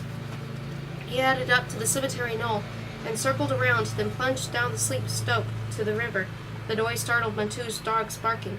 Dogs on the other side of the village joined the chorus. Wolves howled somewhere in the distance. Aksuk traveled the same route over and over, going faster and faster, gunning his engine every time he passed Sikik's hut. If only Matu would come back. I peered outside the tiny window and could see Aksuk's angry silhouette in the moonlight. The village huts were black. There was only a faint orange light in the store by the river. Again I heard the roaring snowmobile, again and again. Then I heard shots. They sounded like firecrackers. Pop, pop, pop. Sikik's face twisted. Penyaplik shook all over and put her arms around her little sister. Crazy Anun, Sikik said. Aksuk, stupid man. There was another shot, this time close to Sikik's hut. The dogs yelped and squealed. Matu burst into the hut, powdery snow falling from his boots. Aksuk, shoot, Amaguk! Sikik rushed to the door, surrounded by a half-dozen children. I followed him through the cunning truck. Matu's lead dog lay dead on the snow, eyes hard as marbles. The rest of the dogs strained against their chains, yelping and whining. Matu hurried toward the river, carrying his gun. All the boys in the village seemed to be right behind him, and they carried guns too. They disappeared into the darkness, their shouts making the swirling green veils of the light spin and soar against the black sky. Men in neighboring huts jumped on the nearest snowmobiles that were operational and raced down the slope toward the river. Ah, dee, Sikik moaned, shooing us back inside the hut. When we couldn't hear the snowmobiles anymore, the shouts of the boys, when the dogs ceased barking and there was only the distant howling of the wolves in the wind, the children fell asleep. I hid deep inside my bedroll, praying that Matu wouldn't shoot Aksuk or hoping Aksuk wouldn't come back to the hut. I just wanted everything to be normal again, even though I never thought of life in Sikik's village as particularly normal. Matu should have stayed home, I said to Sikik over the sleeping children. Matu man now, Sikik said. No log me not tell him what to do. She sewed, sitting on the floor and rocking back and forth. Ah, dee, now and then she touched her wounded face. Then she cursed in Inupiat, the strange words spitting and harsh. She sat facing the door as if to guard Penyaplik and the rest of us from Aksuk. When she finally lay on her bed with a heavy sigh, I fell asleep. I was dreaming of Ulik. I could hear the thump of her foot and scrape the stiff hide sole of her mopuk as she dragged herself across the floor. Then there was the usual pause as she used that leg as a crutch to vault forward. She stretched out her hands and reached for me, clutching at my shirt. My eyes flew open, and she was there, her face twisting in the agony of her speechlessness. Strange sounds came from her throat. I sat up, realizing I wasn't dreaming. The two of the boys hadn't returned. There were no snowmobiles roaring outside, but something was wrong. Something echoed in the air. Sikik and the children were sleeping soundly. No one had awakened when Ulik entered the hut. The thought disturbed me, because Aksuk could have entered just as easily. What is it? I asked, frowning. Is it Matu? Ulik made some signs, but her fingers flying so fast in the darkness I couldn't grasp what she was saying. She waited. When I didn't respond, she repeated the sign slower this time. Then I understood. Sikik, fire the store! Sikik immediately rose from the cluster of children and pulled on her clothes. I struggled in my thermal socks and boots, wrapped the long woolen scarf across my face, and got my parka cap and mittens. Sikik was bundled and already at the door, tying a bandana under her chin. Ulik dragged herself after Sikik. Penyaplik and the other children were scrambling into their heavy outerwear, their huge beaver mittens attached to braided strands of colored yarn that hung around their necks. Even from Sikik's hut we could see the blaze, bright and orange. People ran from all directions carrying buckets and yelling. The sounds echoed in the icy blackness. Crackle, sizzle. There was the pop of tin and aluminum, the explosion of ammunition. There were no emergency vehicles, no 911, no fire department or sirens sending out an alarm. Worst of all, there was no running water. Matu and the boys were nowhere in sight. The men who usually hung around John's store were gone too, and so was John. Bundled women and village elders rapidly crossed the icy slope toward the leaping flames. John's wife and 3 children were wrapped in furs, the glow of the flames casting shadows across their faces. Children ran to the river carrying buckets. They pulled up the long poles that marked their water holes and broke through the new skin of ice. Everyone formed a human chain that led from the fire to the river. Buckets were passed from one to another, water slopping over the rims and spilling to the ground. People standing closest to the blaze threw the water. Someone handed me a bucket filled with ice-cold river water, and I passed it along. We moved quickly as we could, and no one pushed or shoved or shouted orders. Everyone knew what had to be done. It was hopeless. The fire was too big, and it took too long to get water out of the small holes in the ice. Sikik, Ulik, and some of the women shoveled snow into the flames, but it was no use. Finally, everyone dropped the buckets and watched the fire burn itself out. In the end, there was nothing left but smoke and timbers. How did it start? I asked. No one seemed to know. Was it the oil stove? I asked. No one answered. John's wife and the children went to stay with the village elder. As people headed back to their homes, Ulik pulled me aside. She made the sign for drunk, her thumb tilted toward her mouth. She reached up for the imaginary cap brim leaning man. Then she made the sign for fire. Drunken man set fire? I asked. I see him. He saw me. She signed. Aksuk? I made the sign for a man and pointed to Sikik's back. She nodded. Her fingers said more. She had seen him light matches and throw them through the damaged window before jumping back on the snowmobile. She thought the matches had gone out a long time past before there were flames. By then the men were long gone, chasing Oxuk on the river. She put the fingers to her lips, signing secret. I signed secret for now. She looked at me, her huge misshapen eye filled with fear, and I understood. If Oxuk had seen her, he would shoot her on the run her over with a snowmobile or bury her in snow. I watched her struggle up the icy slope toward her hut. I'd promised Ulik I'd say nothing to Sikik. I didn't sleep a week the rest of the night. I held Ulik's secret in my mind, imagining over and over how Oxuk had destroyed John's place. I listened to Sikik snoring and the children sighing in their sleep. I'd only tell Matu. He'd know what to do. I waited, but Matu and the boys didn't come home. I heard the dogs barking and jiggling their chains. When I woke up, it was strangely quiet. Sikik arose and went outside to the food cache to get the caribou for the soup. Then she came in with a frozen meat under her arm, saying, "Ah, dee, Matu and the boys gone too long, maybe." Panyapluk and I went outside to wait. Snow was falling, covering the oil barrels and broken snowmobiles and piles of antlers. "Dogs gone," Panyapluk said, pointing to the stakes where Matu kept his dogs. I looked at the spot where dogs had been. I hadn't heard Matu come back to get them. Their chains lay limply on the packed, stained ice.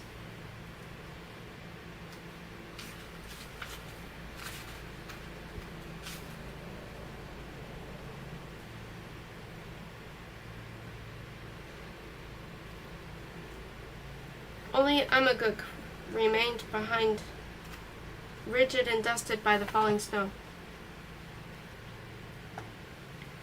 12. Blue Ticket. In the soft spread of sunrise, I saw Matu standing at the rear of his sled as the wildly yelping dogs bolted across the frozen river. They approached the village, zigzagging more than usual, not as rhythmic as before, bouncing and darting like confused puppies without Amaguk. Sikik and her neighbors stood outside their huts, pollard and bandanas tied around their heads to keep the cold air from their ears. We waited as Matu and the dogs got nearer. They were going slowly. In the distance we could see some of the boys running after Matu. The dogs came up to Sikik's house. Oxuk was in the sled, his face twisted with pain. No one scolded or questioned Matu for being gone for such a long time. The wind waited, hands hidden inside their deep pockets, their eyes squeezing into quarter moons. Oxuk struggled to get out of the sled. He stood on the ice, leg groaning in agony, and held an arm close to his body as if it were a heavy log. The boys half carried, half dragged him into the hut. His arm must have been broken, his ankles swollen around 3 times its normal size. The snowmobile had fallen on top of him when he'd gone an incline and was too asleep. The women shook their heads, saying it was a wonder that such a stupid unknown was killed. John had sent Matu back on foot for the sled. It was the only way to get Oxuk home because one by one the snowmobiles had run out of fuel. The men built shelters out of blocks of ice. They camped and in the early hours loaded Oxuk onto the sled. Abandoning their snowmobiles, they trudged home on the river. Sikik wrung her hands and paced the floor. "Ah, dee," she sighed. "Crazy and stupid and drunk too much." Oxuk lay on the bed, moaning. He hollered as Sikik and her neighbors held him and pulled his arm. Sikik bound the arm tightly with strips of cloth. "They should have had that arm x-rayed," I said. I knew about broken bones. I'd fallen off the monkey bars at school during recess when I was in kindergarten, and I'd broken my arm. Mom said that compound fractures had to be set properly. Everyone ignored me because John and some of the men, their parkas coated with snow, came into Sikik's hut, speaking excitedly in Inupiat. Everyone was talking at once. More people crowded into the hut, including John's wife and children. Even Ulik, their mother, and the new baby they called Putu were there. They talked on and on about the fire. John said something that must have fallen against the stove. Sikik's children played noisily, expecting to get the attention of the adults, but no one picked them up or tossed them in the air. Matu stood beside Oxuk, his arms folded across his chest. "Dogs need Amaguk," he said. "Amaguk dead." Oxuk turned away and moaned. John put a hand on Matu's shoulder. "A stray bullet must have hit your dog while Oxuk was shooting up the village. It was an unfortunate accident." Matu shook John's hand off his shoulder. "Oxuk shoot on purpose, maybe," he said. "Village should blue ticket Oxuk." The women whispered together. "Even without Amaguk, your team managed all right," John said. "Choose one of the others to take his place." "Matu only lost dog," Sikik said, scolding her nephew. "Igri lost store. Whole village lost store." Oxuk's narrow eyes narrowed even more. He looked at his neighbors and the men standing nearby, at the women tending to his injuries, then his eyes rested on Ulik. She didn't flinch. She stared right back at him with her uneven eyes and squared her crooked shoulders. Oxuk's eyes searched back and forth between Ulik's good eye and the huge lopsided eye. Hatred spread across his face and his mouth formed a sneer. Ulik held up her hands and rapidly made some signs. She was speaking directly to Oxuk, and it was as if her fingers could hiss and spit. Only a deaf girl had seen Oxuk set fire to John's store, a deaf girl who had never before been able to communicate. And now even one who knew nothing about signing would know that Ulick was accusing him of something more than shooting Matu's dog. All eyes turned to me. I didn't say a word. Ulick made the signs again, and this time right in front of my face. Everyone waited, especially Ulick. What Ulick say? Matu asked. Oksuk set the fire, I said. Ulick saw him do it. I expected everyone to start shouting at Oksuk. I thought they'd throw him off the bed and kick him out of the house. Instead, they were silent, staring at me in disbelief. Even John said nothing. Sigrid clucked her tongue. Some of the women whispered together behind their hands. Penyapluk doubled up a fist and struck me in the stomach. Suglu, she shouted. Ali Suglu! I couldn't believe what was happening. Penyapluk ran over to Ulick and knocked her down onto the floor, striking her over and over with her fists. Ulick, Suglu, Suglu! No one stopped her. I looked at Matu for help. They think white girl lied, maybe, he said. Ulick and I were alone against the others. No one could believe such an awful thing of a neighbor. No one thought Oksuk would deliberately set fire to John's house and burn down the only village store. Ulick is telling the truth, I said. Sikik stared directly at me, her lips snarled. Ali Suglu, she said. John put a hand on my shoulder. Perhaps you're mistaken, he said. Ulick is only learning to sign. Perhaps that's not what Ulick is saying at all. Ulick only crippled girl, Oksuk said. I could feel Ulick's eyes on me as I glared at Oksuk. Suddenly there was a noise outside and the dogs started barking wildly. I could hear the whoosh of sled runners on the snow. A coyote come, Matu said. Everyone left Oksuk and ran outside. The barking became joyous as the older dogs greeted Matu's yelping, squealing pups. Wolverine, a coyote said, grinning. Matu was grinning too, no longer concerned about Amaguk or Oksuk. Wolverine clever, he explained. Hunter in past life. A coyote hung the animal upside down in Sikik's kunichuk, the noise pointing to the floor, the tail near the ceiling, the huge body covered with long black and white fur that would make many fine parka ruffs. The Wolverine seemed to help everyone forget about the fire. I couldn't forget. It was as if someone had died and no one was talking about it. I had this heavy, depressed feeling I couldn't shake. I hated having Oksuk in the hut. I wanted to leave more than ever. Now, baby, we can go to the coast, I said to Matu. I go back with a coyote tomorrow, he said. Matu and a coyote talked in Inupiat, making plans for the trail. Their plans obviously didn't include me. When Matu woke early in the morning, he was already dressed in fur for the trail, and an icy breeze surrounded him. Come, he said, see Ulick. I dressed quickly and followed him outside. Ulick was in Matu's shed, her belongings beside her. He sighed rapidly with her fingers, demanding that Matu take her to the coast. Ulick out, Matu said, motioning for her to move. Ulick refused to budge. Ulick, blue ticket, Ulick. I go to school, she signed, and she crossed her arms in front of her chest. I translated for Matu. Stupid girl want to go to school on toast, Matu said. Too bad, Matu, going back with a kayuk. He shook his head and laughed. Ulick, sit and slide till breakup, maybe sit forever. He tossed her pathetic duffel into a swirl of snow. Ulick stared straight ahead, her stubborn jaw doubling up like a fist. 13. Missing person. Ulick dragged herself and her duffel to her usual watching place. John came hurrying up the slope, waving an arm and shouting, I thought he'd come to say goodbye to Ikayuk and Matu. We need your sleds, he shouted. He spoke in English and then in Inupiat, turning from one to the other. We must take fuel out of the snowmobile so we can get them back. Ikayuk wrinkled his nose and stared stonily off in the distance. It's too far to walk carrying fuel, John said. We can't just leave all those machines out there. Ikayuk rubbed his chin thoughtfully. He was studying Matu and smiling slowly, but said nothing. Too much work, Matu said. The sled's already loaded. Look, Matu, we need you, John said. There's not a single dog team left in this village, not anymore. You got dogs, Matu said.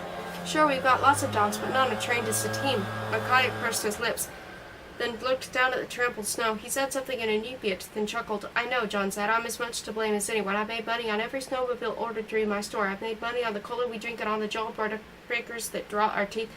Ikayuk clucked his tongue and spoke rapidly in Inupiat. The words were harsh and scolding. Ikayuk says men should raise dogs, Matu said. Fuel will not last forever. Will you help? John said. Too many men, Matu said. 2 sleds not enough. The boys will go, John said. They don't weigh as much as men. Matu looked over at me. Girl lighter than boy, maybe, he said. Will you go along, Allison? John asked. Help bring the snowmobile back? Well, sure, I guess so, I said. The weather's good, at least for now. Matu and Ikayuk quickly unfolded their sleds. Matu helped heat everything on the snow. Ikayuk carefully stacked his things, the equipment for the trail, the traps, the dead animals. All the time he was chuckling to himself and shaking his head. I rode in Ikayuk's sled with some of the boys in the drums of fuel. Matu took his cousins and even more fuel. The sky was clear.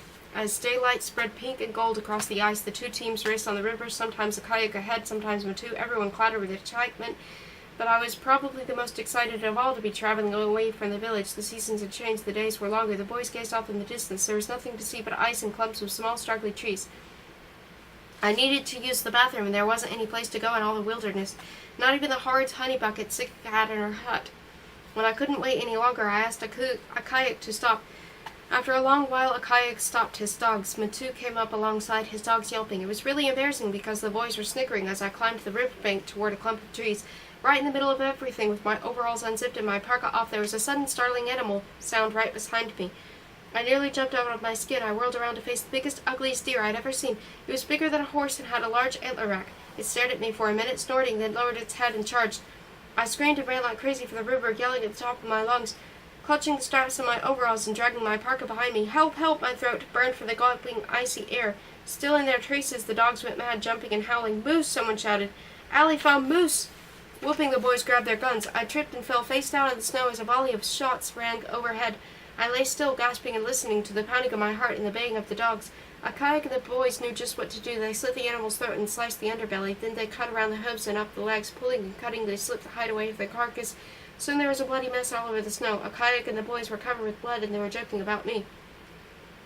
L.E.P. and find moose. According to a kayak who knew about such things, the moose was a sign of good luck. I sat on his sled, watching the sharp knives cut through the sinew and bone. I'd never seen anything like it in my life. I threw up on the snow, and everyone was too busy butchering to notice. Matu tossed small bits of meat to the dogs to keep them from barking so wildly. Even before my stomach felt normal, we were on the trail, both sleds loaded with not only boys and fuel, but also moose meat. The abandoned snowmobiles were spread out over a long distance. We dropped off fuel and a driver at each machine. Snow had to be scooped off the seats before they could be ridden. One by one, the boys fueled and started up the machines. Finally, it was my turn. I'd ridden on a motorcycle once when Dad was thinking about buying one. He'd driven out of the parking lot with me on the back, a test drive, and he gunned the engine and made a turn that was too sharp. We crashed. Mom said it was a miracle we weren't hurt and that only Dad's pride was injured. Dad decided not to get a motorcycle, and he brought a supercharged Porsche instead. I straddled a wide seat, anxious to catch up with the boys. A kayak and Matu turned their teams around while I squeezed the throttle. The snowmobile took off too fast. I immediately hit a bumpy spot on the ice. The snowmobile spun around and turned, spilling me on the ground. Matu burst out laughing. Allie never rides snowmobile, maybe, he said. I struggled to my feet, brushing off snow off my clothes. I lived in Southern California. How did he expect me to know how to drive a snowmobile? Matu came over to help me get the snowmobile back into position. Then he spread his hands and leaned forward, side to side, showing me how to balance as I steered. I boarded again, trembling as I started off slowly. The boys were far down the river and almost out of sight. A kayak was long gone. Matu waited, watching, edging his team slowly down the river not far from me. After a while, I got the hang of it. I leaned right, then left, anticipating the bumps and ridges on the ice. Before long, I was soaring across the ice, laughing until my face ached. Matu's sled slid over the river, his dogs racing, but he never went too far ahead of me and never dropped too far behind. As I came close to the village, I could see a group of people circling a towering stack of cola, crates of canned goods, and at least 36 cardboard boxes filled with supplies. "Mail plane come," Matu shouted.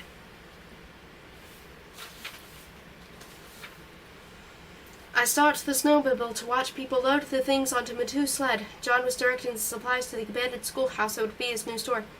There were cartons of cigarettes, rifles, packages addressed to Sikik and Oksuk and the others in the village, and a duffel bag stuffed with letters. The supplies had been ordered weeks, maybe months before. I couldn't believe my luck. The mail plane had finally come and it had gone. John saw me and hurried over. "You'll be heading home tomorrow," he said. "The plane will be back in the morning with more supplies. Why didn't you tell the plane to wait? I could have flown out today." "A lot of villages have been waiting for mail," he said. "You aren't the top priority around here."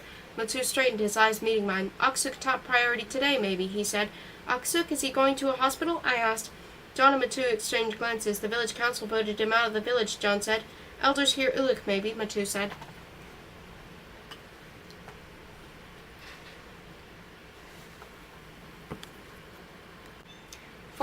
Home. I went up the slope to Uluk. She was in the very spot where I first seen her. We stood there, side by side, two village outcasts. "I'm going home," I said, making signs for eat and sleep. Uluk watched closely. I put the closed fingers of my right hand to my lips, then I placed a flat palm against my right cheek as if resting my head on a pillow. "Eat, sleep, home."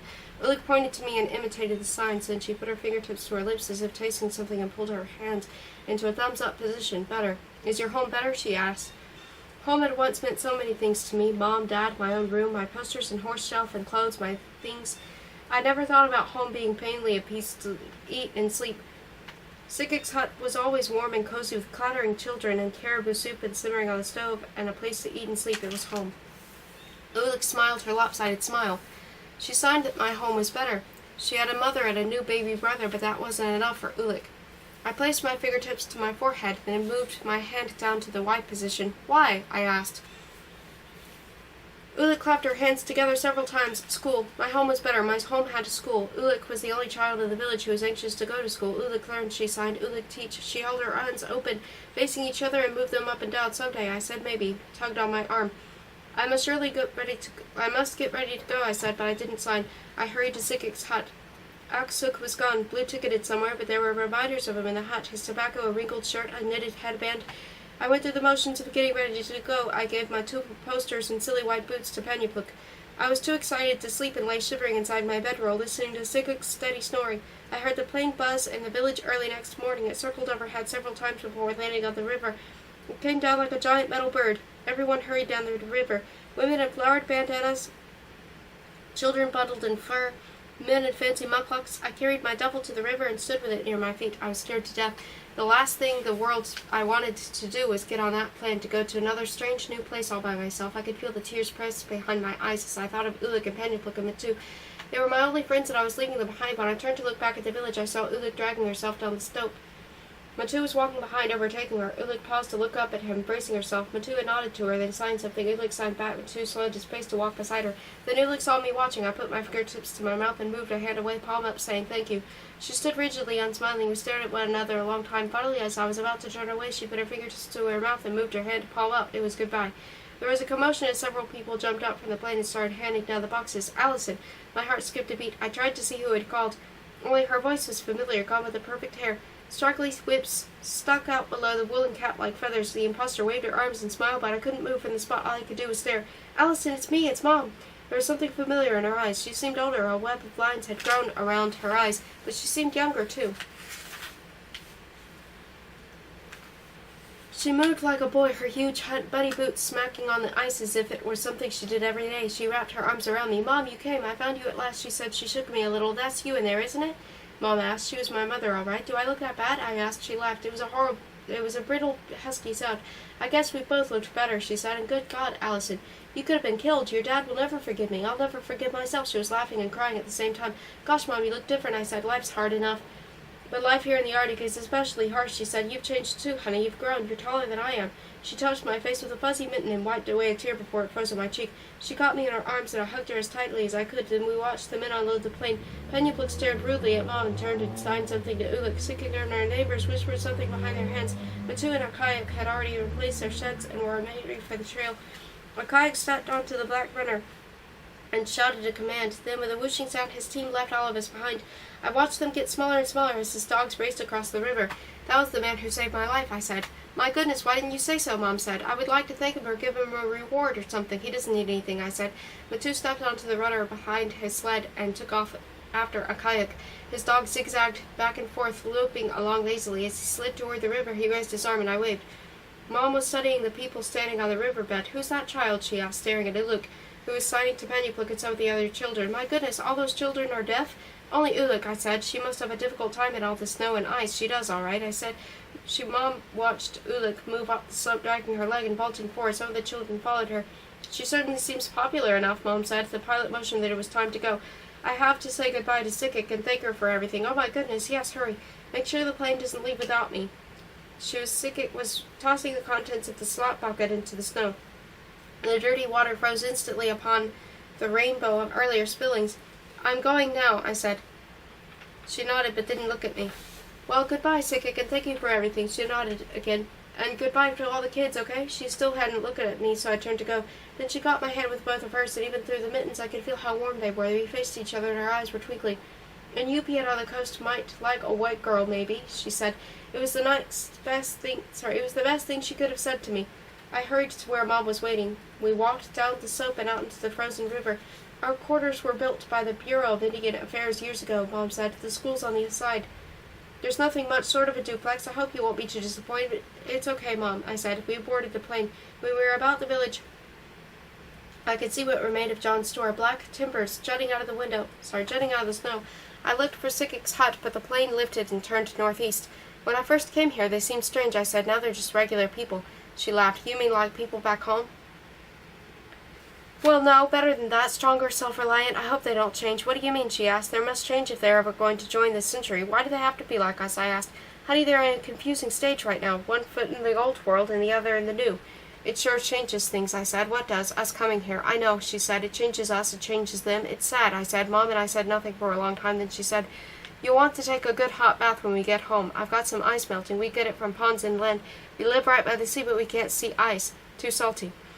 Do the people use the coast like you? I asked. The kids like to come to the school. It gives them something to do. I don't think they like me as much as I like them, I said. Well, you have to realize, honey, that we come from such extreme cultures. For a long time now, people have come and brought changes. Surviving in this harsh environment once gave their lives meaning. Now they can order food and clothing for the mail every time they get their government checks. Why should men hunt or trap? Why should women scrape hides or sew skins? We can't blame them if they don't like us very much. We're intruders. We don't belong here. Below us, ponds shone like silver dollars. The trees became sparse and disappeared altogether. The world became wider and bleaker. Snow squalls obscured our view. Will we ever go home again? I asked. Most of the time I was married to your father, I wanted to go home, but I was already there. Home is more of a feeling than a place. After that, she said nothing more. We landed by the sea. People were there to meet us.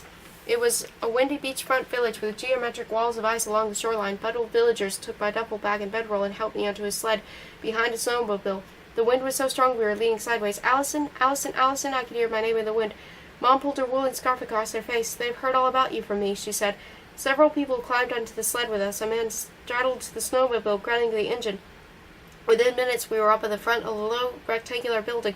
I followed up the icy sloping steps. She stuck a latch with her arm to loosen it. The metal was too cold to touch even with mittens on. She yanked up in the heavy outer door. A crowd of people followed, their faces covered with wool, their ruffs flowing in the wind. Their brown eyes staring. People in Sikik's village had looked at me the same way. I smiled. You can visit tomorrow, Mom said. I think we need some time to ourselves, don't you? She shut the outer door and flicked on a wall switch. The entrance was flooded with light, all the generators working. She unlocked an inner door as we entered the living quarters. An oil stove stood in the center of the room. There was an old lopsided sofa, a couple of straight-backed chairs, a rickety table, and some shelves littered with Mom's books. There was even a lamp for reading. The things Johnny Sky had left behind were there. My horses have been set off on a shelf in a tiny room. One of the pilots brought your stuff out long ago, Mom said. You can arrange things any way you like. There is a framed picture of Dad and a picture of Mom in an outside house on an undecayed beach. Welcome home, Allison, Mom said. Such as it is. It's fine, Mom, just fine, I said. She dipped water from a plastic barrel and heated it on the stove. She made me a bubble bath in a big aluminum tub that she set in my room. She gave me a towel and a bottle of shampoo. I sank gratefully into the hot water and closed my eyes. If I had a million wishes, I couldn't have wanted anything more. I get case lots from Anchorage, she said. I've got about 48 cans of peaches, lots of mushrooms, soups, almost anything you can get canned. No fresh fruit or vegetables, though. I love a good cheeseburger, I said, or pizza. She laughed. So would I, she said. What's your next choice? Spaghetti? That I can do. I stayed in the tub until the water was cold. Then I pulled on my old familiar furry slippers and a pair of gray sweats. We sat at a dilapidated table in the smallest kitchen in the world and ate canned spaghetti. It tasted delicious. I must stay until the breakup, no matter how tough it gets. I promised. I signed a contract. And after that? I asked. After that, I don't know, she said. She looked down at her plate and didn't pick up her fork. You didn't sign any contract, though. If you want to go back, I can make arrangements. Go back, I said. Yes, to Dana Point, to Dad, but I only just got here, I said. She laughed. You mean you want to stay after all you've been through? Especially after that, I said. Our being here won't make a great deal of difference, not in the long run, not to Inupiat people, she said. After all these years of being her daughter, I finally understood, Mom. She'd come to Alaska thinking she could change things, but the Arctic had changed her. All I need is just one child who needs me. One child who really wants to learn and deserve the chance, she said. That would make it seem worthwhile. What about Ulick? I asked. You mean the girl by the river? She really wants to go to school, I said. Oh, I don't know, honey. That's a big responsibility. She'd have to leave her home. She could stay with us. There's plenty of room. Mom dipped a fork into the canned spaghetti as she thought about it. I knew how Mom's mind worked. She was already thinking up special projects. Mom looked up, an eyebrow raised. Do you think she'd come all the way to the coast? Why not? I nodded. It might make a difference. She grinned at each other. Allison, honey, they saved your life, she said. I'll be forever grateful to them for that. I want to give them something for taking care of you, but what could she give them? They had oil for stoves, moose to eat, and places to sleep. I thought of Akayak's well-trained dogs and Matu's fine muklets.